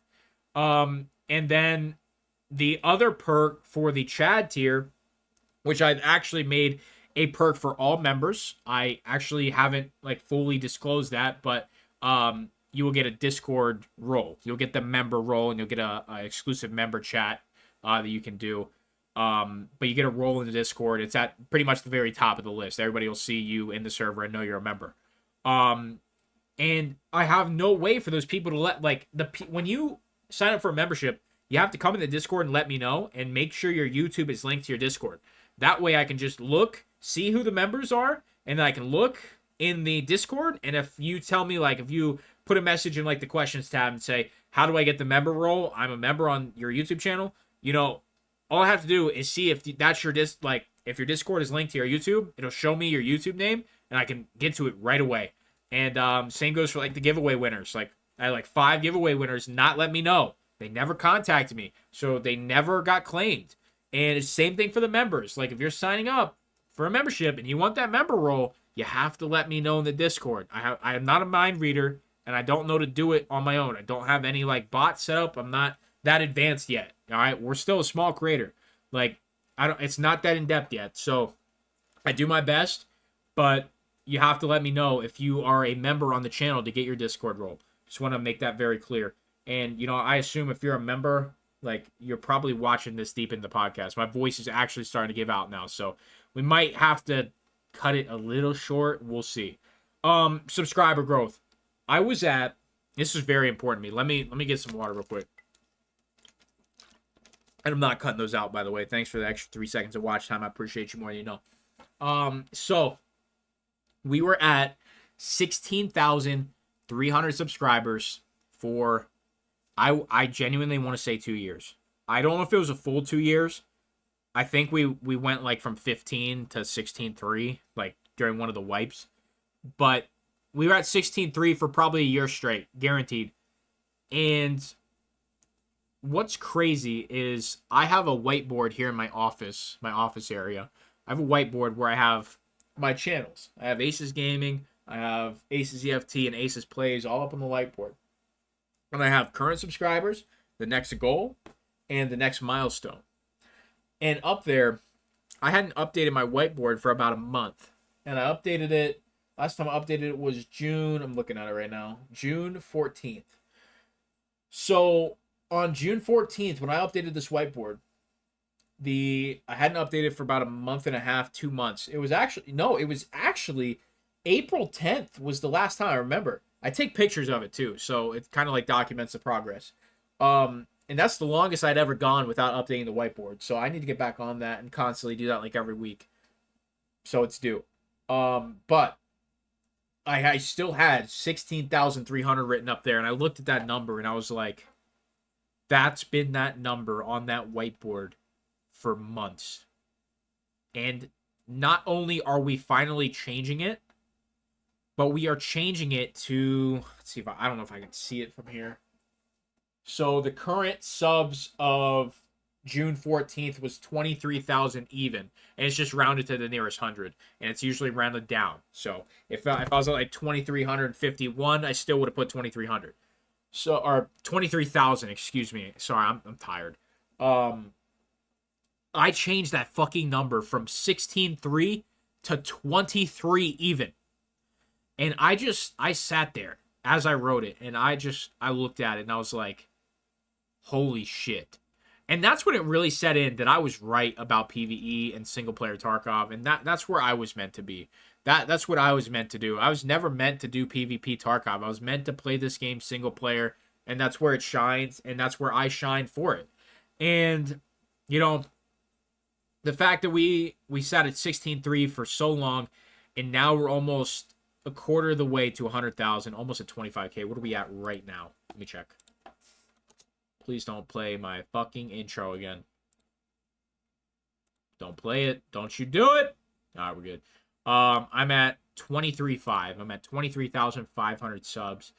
And it's just surreal to me how much support you guys have shown to me, man. You know, there is a part of me that wishes I talk about this in the beginning, but I try to be, you know, community focused. A lot of people just want to hear about Tarkov stuff first, and that's fine. But I wish I wish I could tell each and every person subscribed to this channel, actively watching it, how much I truly appreciate them. Because I'm a very genuine, authentic person. You know, I've always said that like, I'm not gonna bullshit you. I'm not gonna play fake content creator. I'm not gonna play fake nicey nice. Like, no. You know, the moment PvE came out, I told people to fuck off and unsubscribe. That's me, baby. Like, that's my personality. You don't like what I'm doing? I don't give a shit. I'm gonna do it. You know? Like, I'm me. Man, my throat's killing me. I've never... oh, excuse me. Sorry. I'm not ending it out. Fuck it. Less work for me. I'm committed to this podcast. We're finishing it, baby. So, you know, that's just me, man. I don't take shit from the man. You know, I still got to pay my taxes, which suck. Fucking government taking my money. But it's part of life. You know, I pay my taxes. I'm still, you know, still under the same laws as everybody else. I follow all the laws. I'm a good person. I'm not a bad person.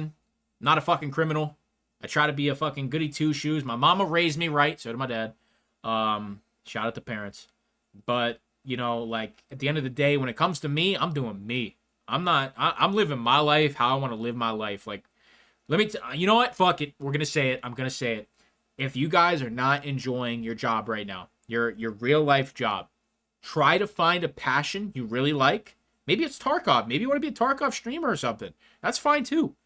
Find something you really like in life, and you don't quit your job. Don't fucking make some sort of big change. No. After your work, do that. Not only is it going to make you happier, but you can start to build something. You can start to build a little something that could manifest into something in the future. And here's the thing. It does, even if it doesn't manifest into a business or something that can create revenue, it can still be your happy place. It can still be that thing that brings you joy, and it can still be your passion. So if you're in a position right now where you feel like life is so against you, your job sucks, maybe you have a bad relationship, maybe there's things I don't know and I can't help you with, but here's the thing. If you have that one thing that takes away the issue in your life, like Tarkov does for me sometimes, try to figure out something along the lines of that you can monetize, so you can go into a career in the future where you're happy, and when you go to work, in quotation marks, it doesn't feel like work. Now, making these videos does feel like work for me, but I've also been doing it for years, and I'm typically a pretty lazy fucking person. I work my ass off. You know, I work 12 to 16 hours a day, but me, if I had the choice and if I didn't need sleep, I would probably work 20 hours a day. I just, you know, I'm not built for that. I can't do it, but if I could, I would. So, you know, just a small tangent. Listen, man, better yourselves. Ladies and gentlemen, like, seriously, if you're really, like, down bad in life, you know, it gets better, man. So try and find your passion. So, you know, and that's the next point. It's literally the next fucking point. The exact words. I finally love the game I'm creating content for again. That's the next line. I love PvE. It's so good. It's so good. And it feels great to finally have my baby back. That's the term I've been using. Tarkov is that game. You know, there's certain games in my life as a gamer like that stick with me. Halo Combat Evolved, when I was very young, was one of those games. Skyrim is probably in my top 3 of best games of all time. Skyrim's one of those games. I'll always love it. Black Ops 3, it's one of those games. It's at a very, like, pivotal point in my life personally, where Black Ops 3, it's where I started making YouTube content seriously. It was like right after Destiny and a whole bunch of things, and that was kind of the thing that, you know, made me come back to Call of Duty and all this shit, right? Black Ops 3 is very pivotal for me in Tarkov. You know, Modern Warfare 3 was a very iconic Call of Duty to me, but if there was a top 5, that would be it. Tarkov has always been that game that I loved. And when I was very negative about it, like I mentioned previously, 2021, 2022, 2023. Listen, I love the game. I always said, just because I'm talking bad about the game, I'm being negative about the game, doesn't mean I don't love it. It's coming out of a place of passion, not out of a place of hate. And being able, for the last 2 months, to just play Tarkov every day has just been the best feeling in the world. And you know what? I'm a big advocate for not wasting time, and obviously I've monetized it. I have this Tarkov channel. But, you know, if I didn't have the Tarkov channel, I'd still be playing it. It's a lot of fun. And I'm really happy we got PvE, not for just for my sake, but for the guys who are in the same, you know what I mean. Like, same boat as me. All you guys, man, like, I'm glad we got this. I'm glad we got this win because we needed it. We really needed it. A lot of people came back after not playing Tarkov for 3 years, and they're loving PvE. That's what we needed. So that was big. All right, so the next one is I'm actually kind of taking a slight break from Tarkov to be more content focused. So I do work like IRL. I do online shit. I work from home.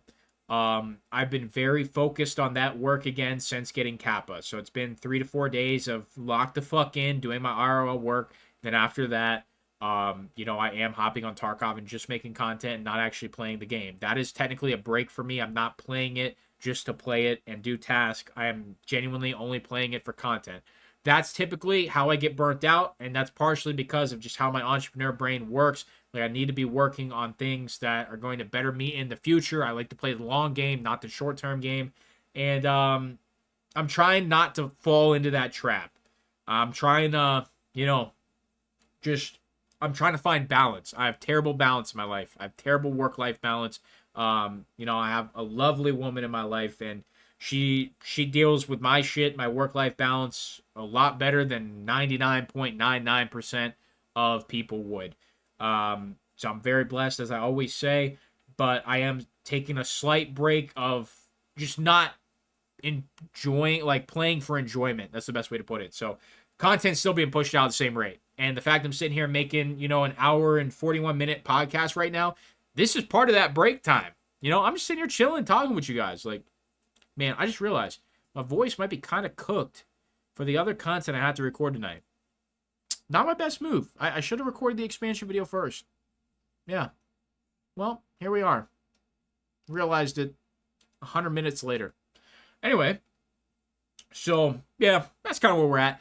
And it's also good because if I take a small break now and hopefully not fall into the burnout trap or anything, by the time the new PC gets here, I should be back all in because it's gonna revolutionize Tarkov for me again. Like, the first time I got a new monitor, like when I went from 60 hertz to 240 hertz, oh my god, the difference was insane. So I'm excited to be able to get some FPS on streets, be able to record, and I'm gonna work on having a 2 PC setup. Don't know all the ins and outs of that, but I'm gonna try. So we'll see. If it doesn't work out and I just have to use OBS, that's fine. I'm gonna have a hell of a PC, and that's kind of the next topic. The new PC is about a month away from being ordered. I should be able to order it on the 23rd of, depends on if that's a weekend. Let me see. No, it's a Tuesday. The 23rd of July. That should be when I should be able to order it. And all things go well, it should get here July 30th. You know, anywhere from July 30th to, like, I don't know, super early August, like August 2nd, somewhere in that range, it should get here if it gets built correctly and tested and everything gets done to it. The new PC is about a month out, month and a half max. So, just to be transparent about this PC is going to cost me a lot of money. And this is not a short-term investment, ladies and gentlemen. This is a next 3-year investment right now, I know the Tarkov views and the hype for PvE and everything will start to decline at a very consistent rate. I don't think it's going to be a drastic fall off. I think it'll be a pretty consistent rate downwards. You know, maybe it's 5% a month, something like that. Assuming all things go well, more updates to Tarkov, everything like that, I'm hoping within the next 3 years that we are at 100,000 subscribers here on this channel. I'm making the investment into this PC for the next 3 years of this channel, and it's probably going to cost, after everything said and done, a little over 6,000 USD. I'm getting pretty much, besides I'm not getting 192 gigs of RAM. I think I'm only getting 96, or I'm getting 92 and the other one is 196. I'm not getting the max amount of RAM, and I'm not getting the max amount of storage space. I think I'm only getting 2 terabytes. That's the only thing I am going light on. Everything else, I plan on getting the best equipment currently available on the market to give you guys the highest quality content that I can and have the highest and maximum performance on Escape from Tarkov. To me, as an entrepreneur who is very financially literate, a $6,000 investment. And this is after 2 months of like grinding my ass off, working a fuckload of extra hours on Tarkov content on YouTube to pay for this PC. Working my absolute ass off 2 months straight. This is an investment into myself. This is an investment into this channel, into you guys, my initial community, starting out with me on PvE. This is our investment into the future to better myself so I can better the channel, better the content, better the community, better everything. It could fail. You know, I might just die off, like, you know, get 25, 30,000 subscribers. That's it. You know, growth stops, the views stop, the algorithm stops, Tarkov dries up, becomes boring, BSG abandons it. So many things that could go wrong. But I've learned in life that you need to take the risk. You need to take the chance. I'm in a position right now where after working my ass off for 2 months, which would be 180 to 200 videos. It's a lot. It's a ton, actually. To be able to comfortably afford this PC, not comfortably. Comfortably is a bad word. It's going to be painful watching $6,000 leave my bank account, to be honest with you. There's a lot of other investments I'd rather do that are safe, but you have to take the risk in life sometimes. This is a huge thing for me. And I hope it doesn't fail. I hope we can stick with it. I hope I don't self-sabotage. And I'm excited. You know, I see a true future. And Social Blade does a future predictions thing. And it's usually based off certain data points and typically not fully accurate, but we can entertain it.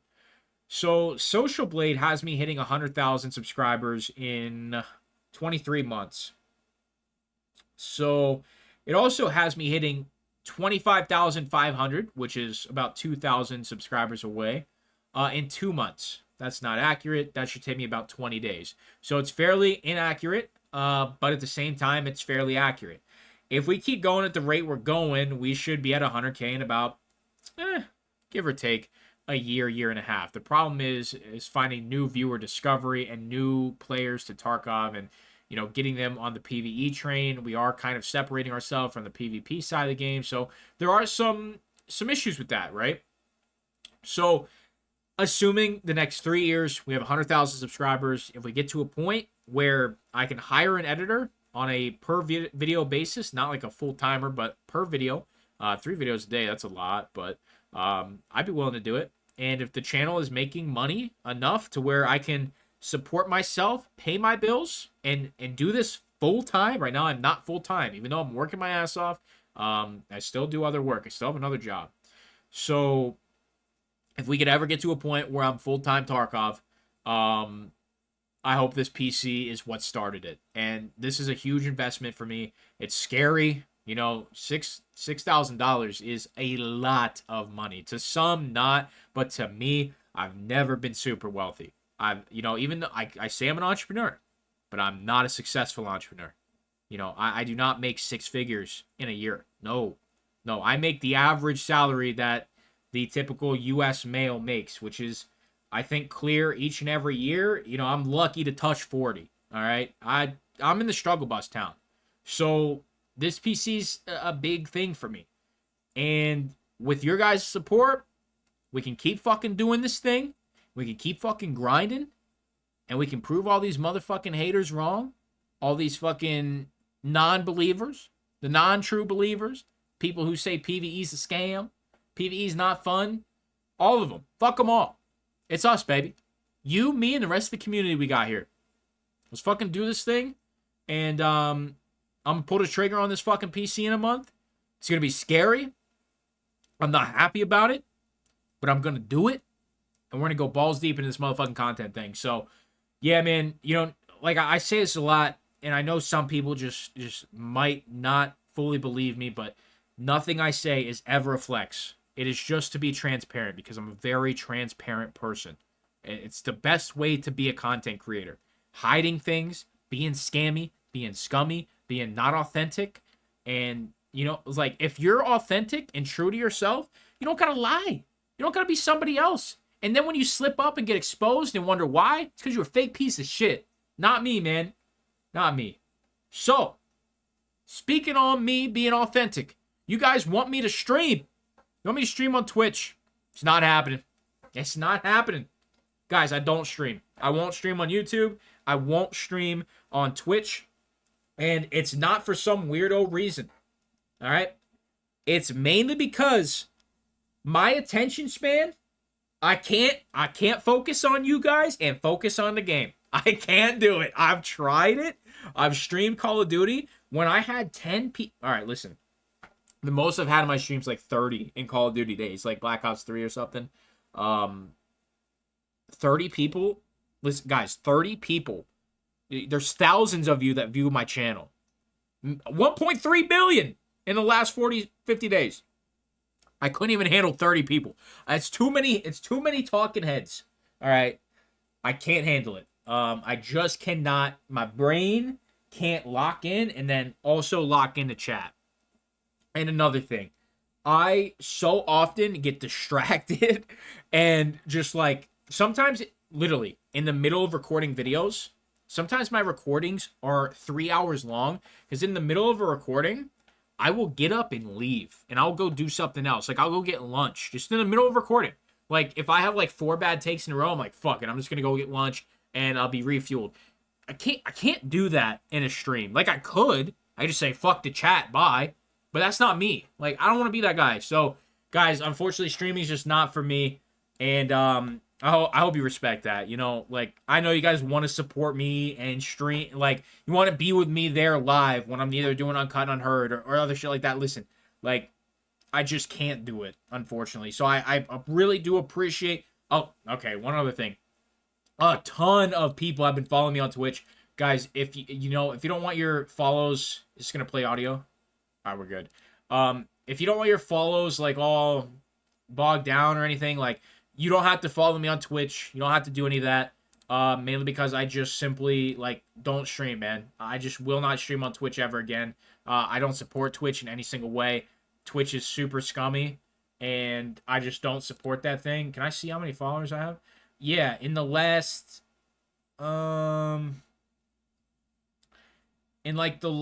probably month and a half, I've gained like 100 followers on Twitch. Like, guys, I just don't stream over there. I'm super sorry. I just don't stream. So that's the best way to put it. I could sit here and keep giving you excuses, but that's just the honest to God reason. I just can't keep up with it, and I just get distracted way too easily. It's hard enough for me to make 3 videos a day and do IRL work. I'm doing my best over here, so I apologize for that. I know you guys really want that, but it just won't happen. So, plans for the near future, plans for the far future. Plans for the near future, next 3 years, already told you that. You know, want to get up to 100K. Want to be able to support myself, pay my bills, and be able to hire an editor to really take the content to the next level. Even if it's like, I don't know, just more than what I do now. You know, I don't even put like this. I know how. It just takes too much time. But I just want to make the content a little bit better for you guys' sake. And that's kind of like the next 3-year goal. And, well, to be honest with you, in the next 3 years, hopefully I can still commit to everything pretty well. But I'm probably going to be, you know, getting engaged and getting married in the next 3 years. So unfortunately for the YouTube side of things, hopefully nothing's affected. But fortunately for me, it'll be really great. I'm really excited for, you know, the IRL stuff. But for, you know, YouTube specifically, hopefully no issues with that, and still have plenty of time for you guys too. But yeah, man, for the near future of the YouTube channel, I just want us to grow and, you know, make a little bit more money so I can financially support myself a little bit better. And if we could ever get to a point where I would be in a position to safely quit what I'm doing as work, you know, that would be the goal, obviously. I think anybody could agree with that. As for the far future, that's where it gets interesting because I don't know if Tarkov's going to be around in the far future.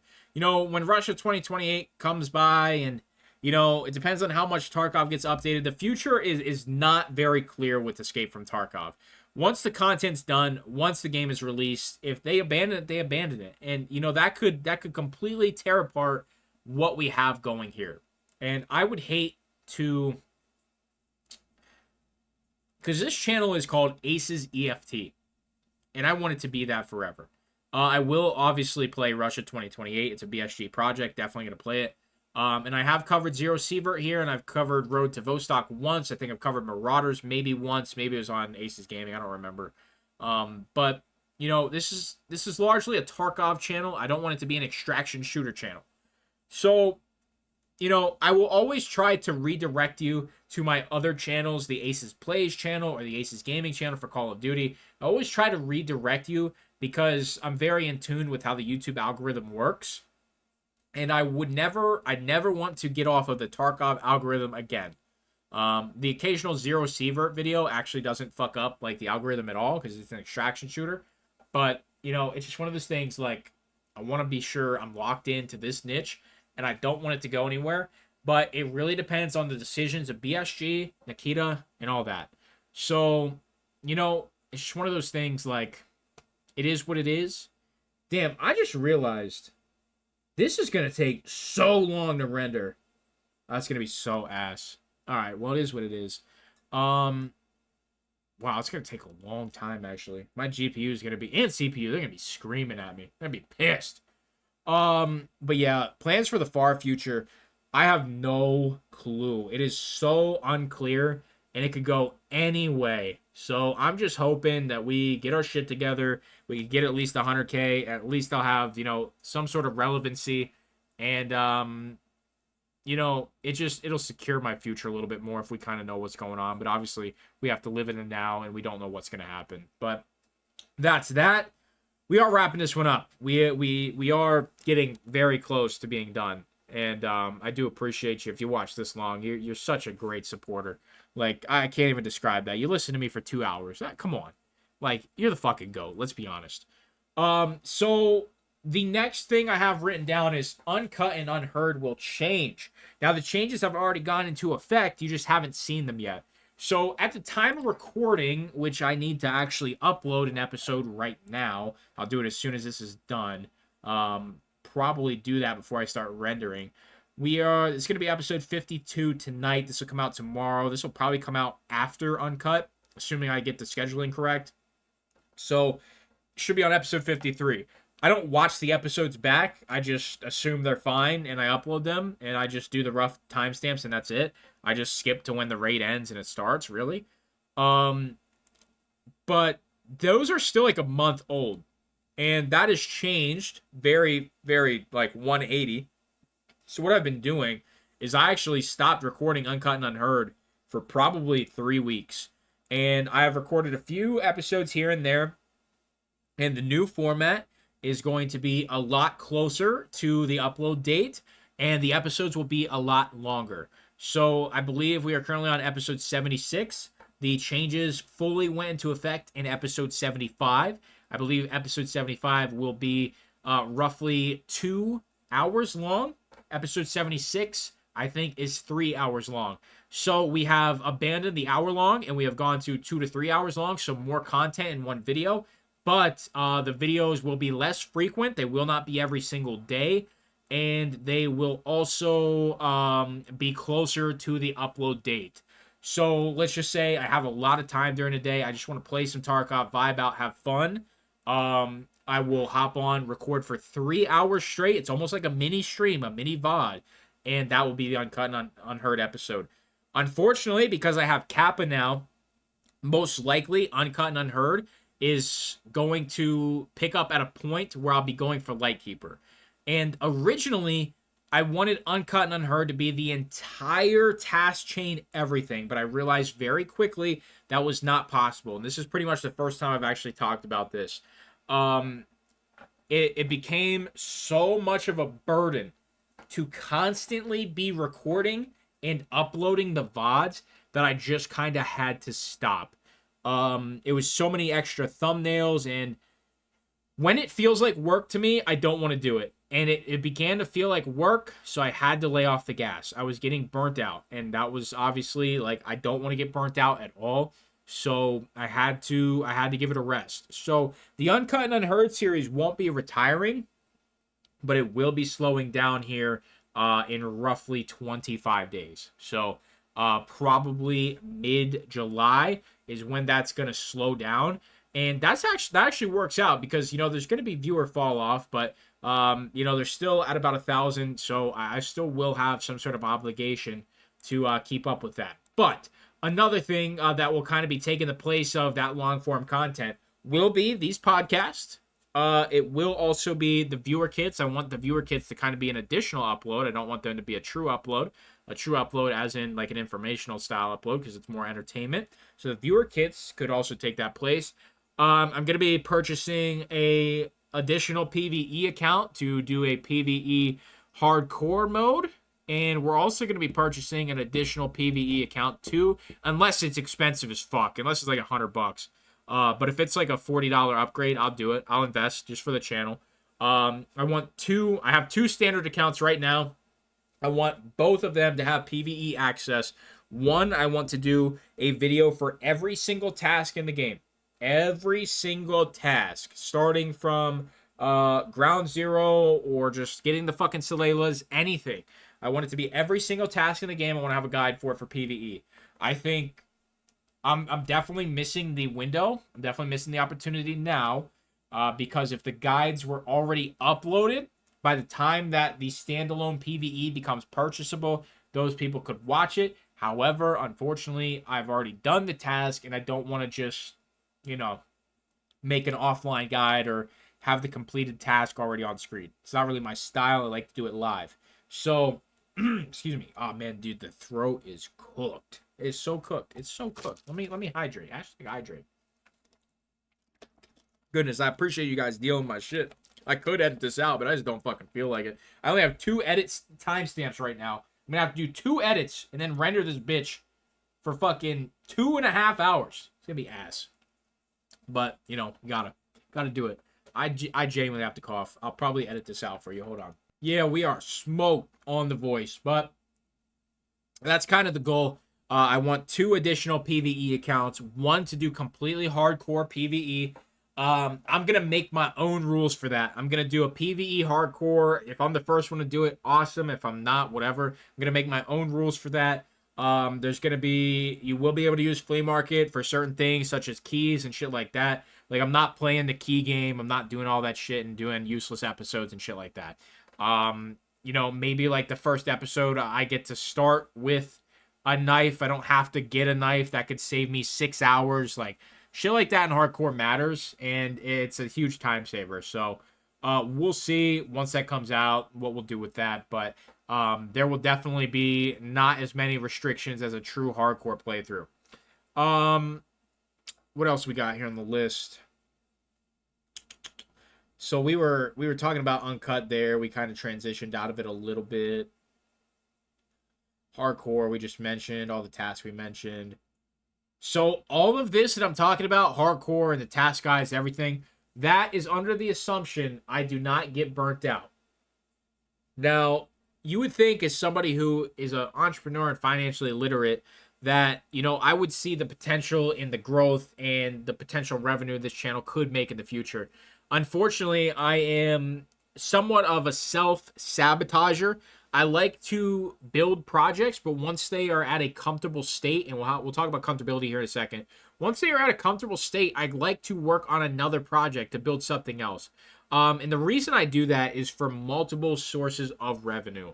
So right now I work a job. I have 3 YouTube channels that are monetized. I have Acez Gaming, Acez EFT, and Acez Plays. Now, Acez Gaming, just full transparency, without doing any work, that will probably make me $80 in a month. Just purely passive. No work at all in a single month.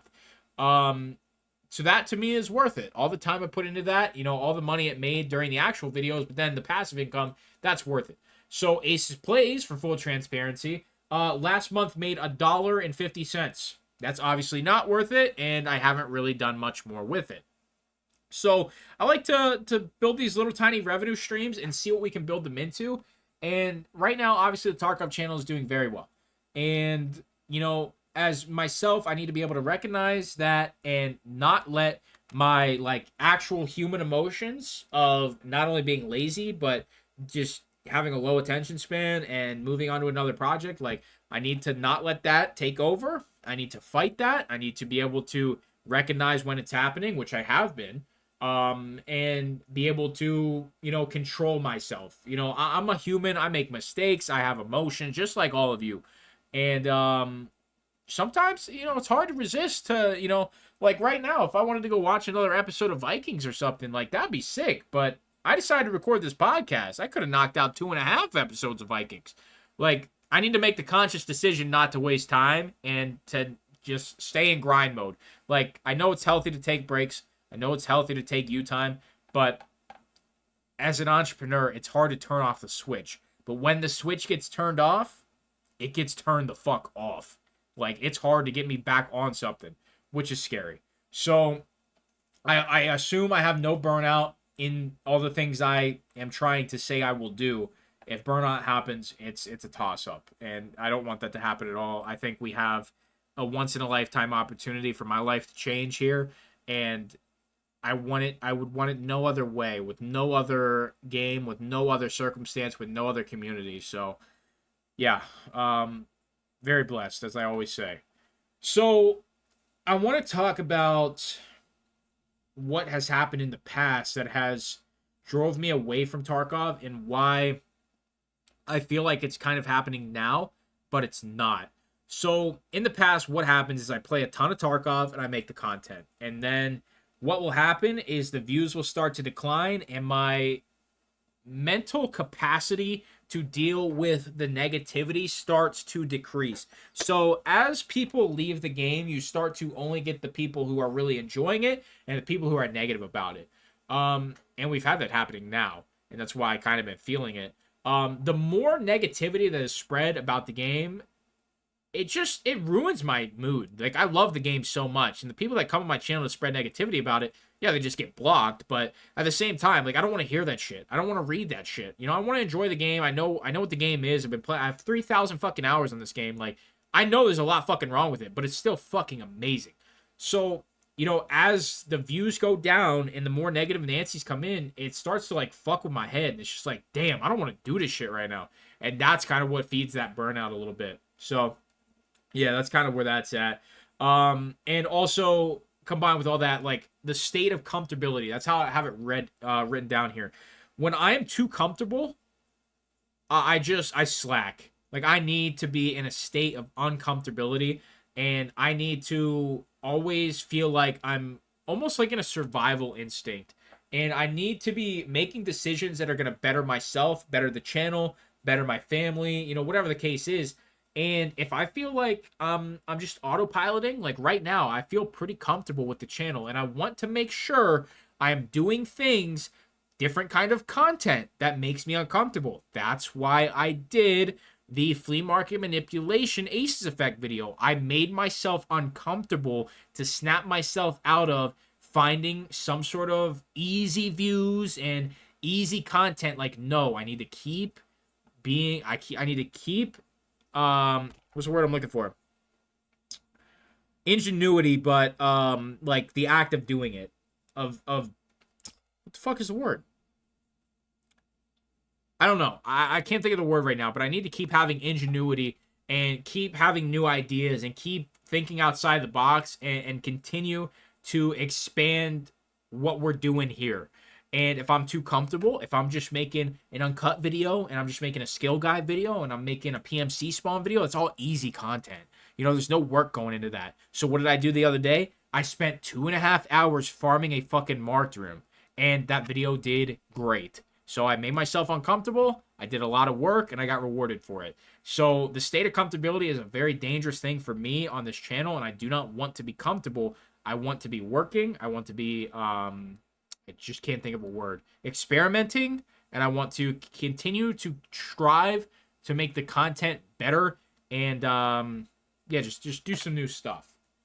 So we are 2 hours and 9 minutes in. That's what's on the recording. There's a couple edits there, but it should be the same.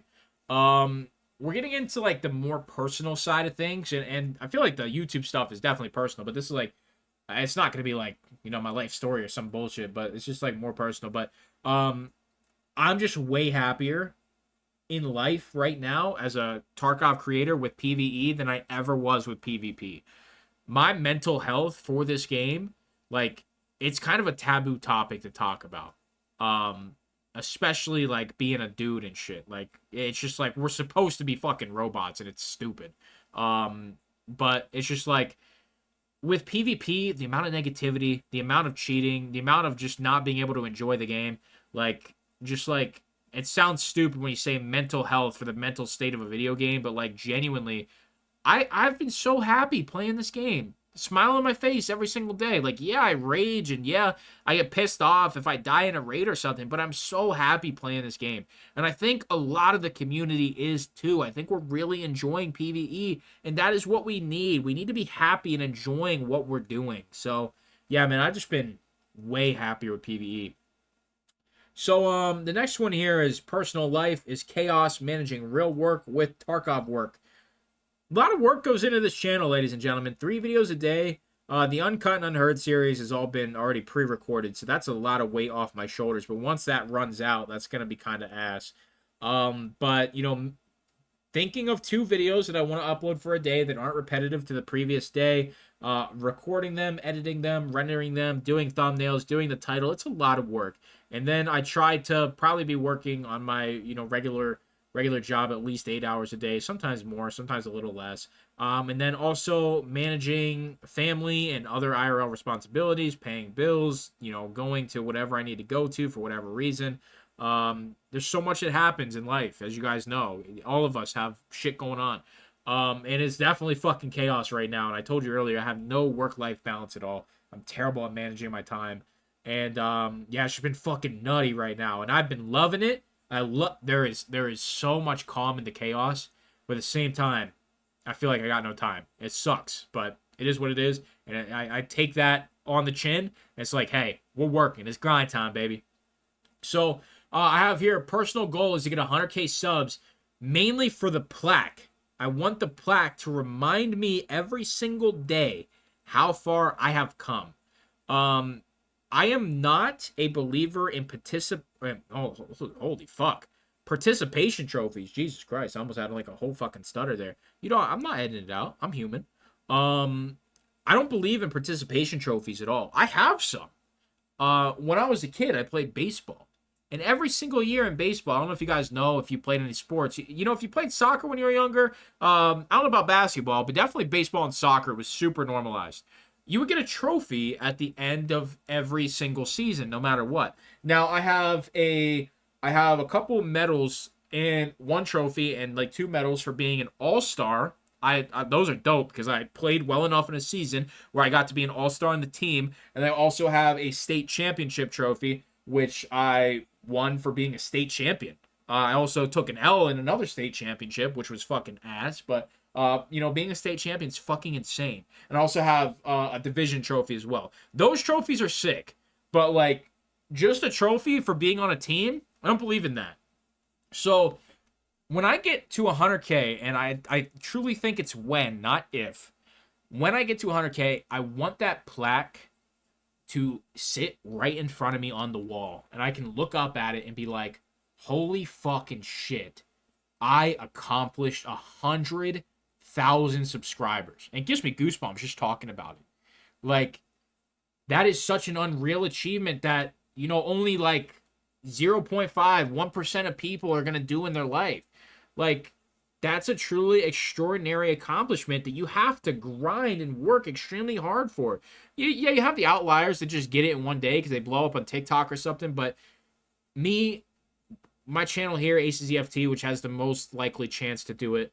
COD, you could do it, but, well, I'm going to be reverse boosting all next year. That's a whole nother topic. If you want to know about it, I have plenty of content on it over there. We'll be doing reverse boosted content, talking about skill-based matchmaking, that atrocity of Activision's nonsense. So I could garner a bit next year in Black Ops 6, but I think the Tarkov channel is definitely more personable, and we have a way better community here. The COD community is fucking toxic. But I want to be able to look up at that plaque every single day and be like, I did that.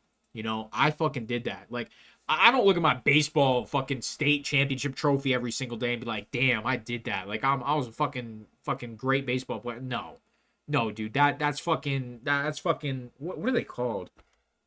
I think it was still called majors, but it wasn't. It's not the major league. It was like the major, like little league or whatever.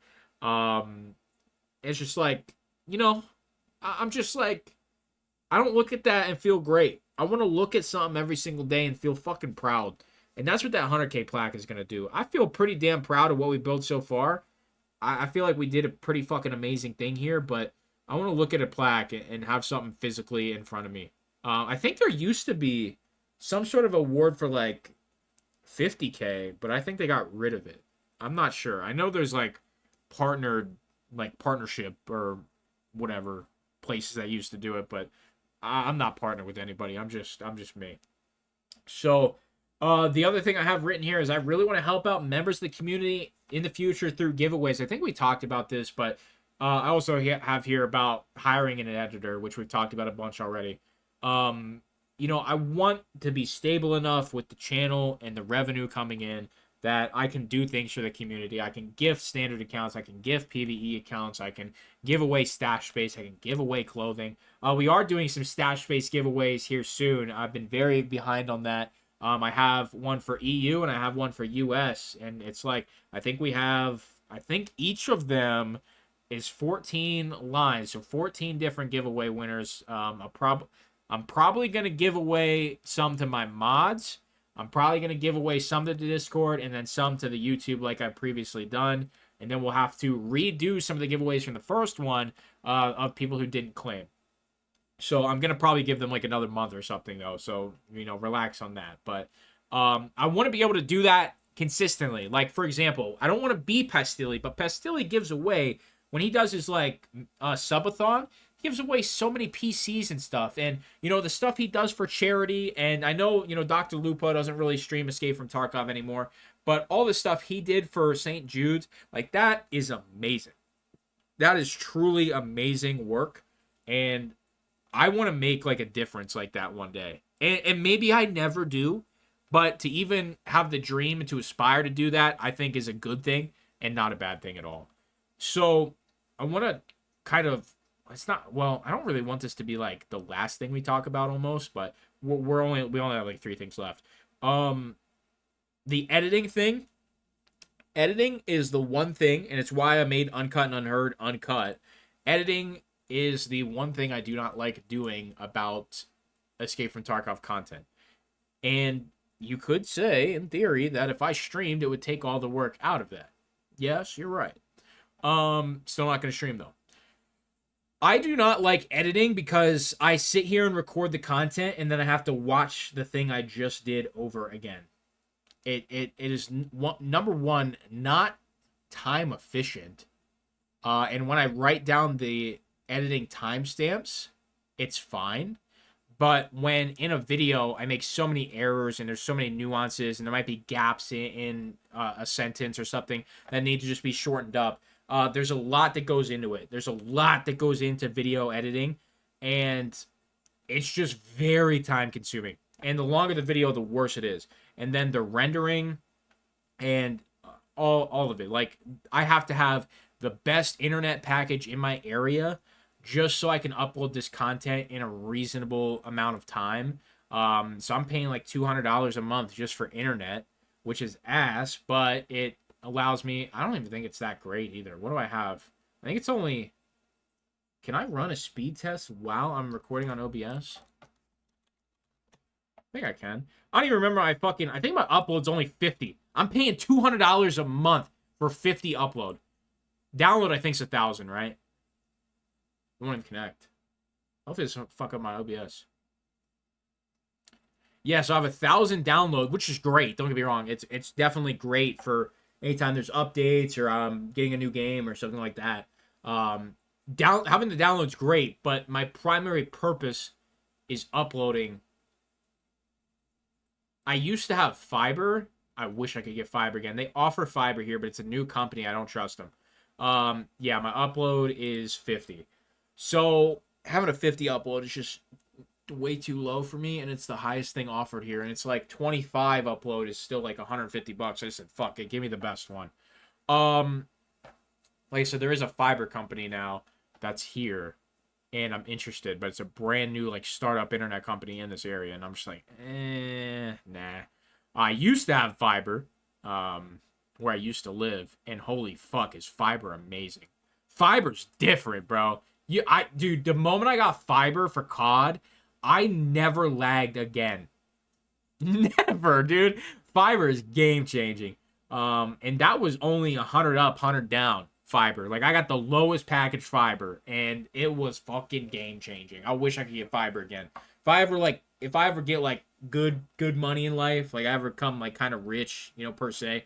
Rich to me is making like over $100,000 a year. Like that's rich to me. I don't need millions of dollars. Like I'm not gonna be fucking, spending on stupid shit. Like I said, I'm financially educated, and to me that's basically rich at that point, dude. I'm gonna have fiber, baby. I'm gonna have some motherfucking fiber. I don't care where I gotta move. I need that fiber back. But yeah, man, editing's that thing that I just can't stand. When I was younger, I used to work in a hardware store, and it's like when somebody comes in and asks you a plumbing question and you don't know. That's the worst part of the job. When you're not able to help somebody, when you don't know. That's editing to me. It's just the worst part of the job. So, it's just like, let's say your job now, just to give you an example for you, maybe not for me. Like for me, it was the plumbing section, which I did eventually learn about.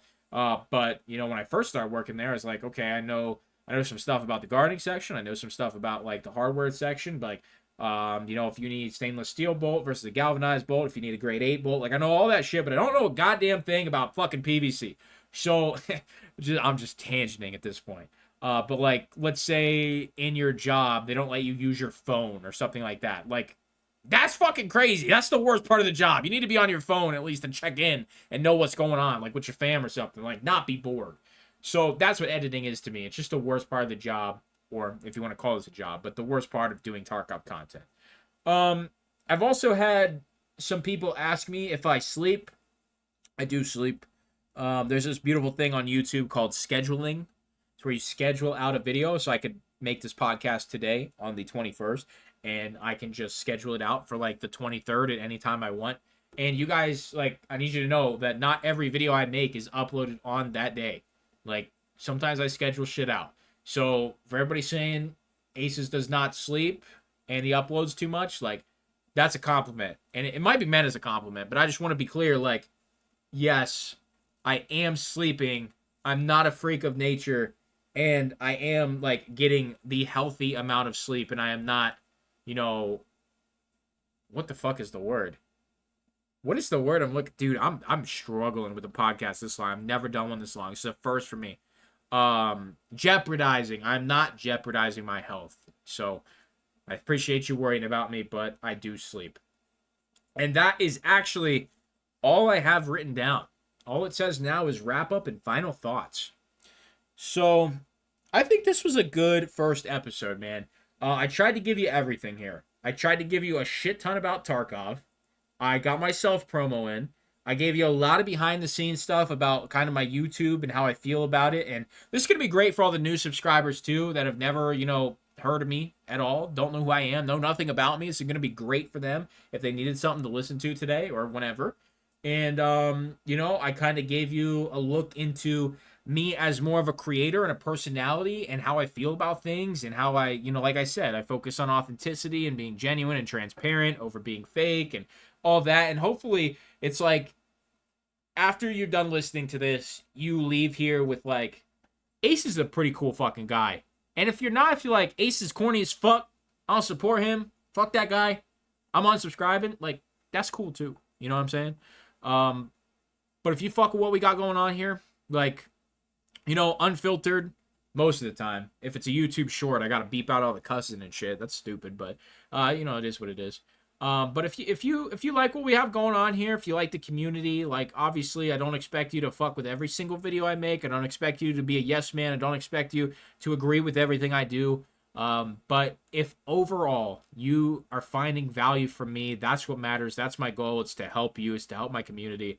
And just to not only provide information and help people, but to also be an entertainer, to take your mind off things, to make you smile, make you laugh, or to help you learn. It does not matter, but that is my goal in life. I've always felt like that has actually been my true purpose, is to be a helper. To I don't Sherpa is a stupid word. I never liked that word, but to help you along. I don't want to play the game for you, but I do want to help you. I do want to see you succeed. I don't want you to waste your time. I do not want you to have a bad experience, on Tarkov or anything really in real life. But I focus on Tarkov because, I'm not a fucking life coach. I'm not a financial advisor. I'm none of that.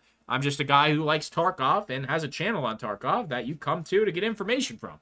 And hopefully in the future, if the information dries up, you'll still be here to watch the entertainment. So that's kind of the final thoughts. Dude, pause real quick. I just sat here and talked for 2.5 hours, and it went by quick. Like, what time is it IRL? It's 1:33 in the morning. Uncut and Unheard, delayed as fuck. Yeah, man. Just thank you guys too. Like, 2.5 hours, longest time. If you listen to the very end, which I know is I'm gonna guess. I'm gonna guess there's 30 of you. I'm gonna guess 30. Even if this shit has like fucking 3,000 views, I'm gonna guess 30. 30 people listen to the end of this by choice. If it's by design, because you have me on a second monitor, that's fine too. I'll count it. But I'm still gonna say 30. If you listen to the end, let's think of something here. Let's think of a phrase. Let's do water filter gang for life, but you have to spell life with spell it L-Y-F-E. Water filter gang for life. And you know what? Make the 4 the actual number 4. So water filter gang number 4 and then L-Y-F-E in caps. Water filter gang for life. Let's see how many of you comment that. That'll be a really good gauge. And if you don't comment and shit, like, that's cool too. Just leave a like on the video. That's all I can ask from you. But let's see how many people comment that, and I'll know who the absolute realest of real ones are. So that has been episode number 1 of the podcast versus everyone. Let me know what you thought about it. Anything you want to see tweaked, anything you want to see improved. Probably nothing will change because this is the format I like to do. So yeah. Your input will be read, but that does not mean it will make any changes, at least on the podcast. When it comes to the other content, of course, I consider everything, but yeah, all we're doing is talking, so there's not really much more to do. Yeah, I feel like I don't want to end it, man. You talk for 2.5 hours, you're just getting that zone. I feel really comfortable. I feel like really comfortable talking to you guys. And that's a great thing. That's a beautiful thing. So, yeah, man, I got to end this bitch. So, yeah, I appreciate you guys. Love you guys so much. Water Gang for life. See you in the next episode. I'm out.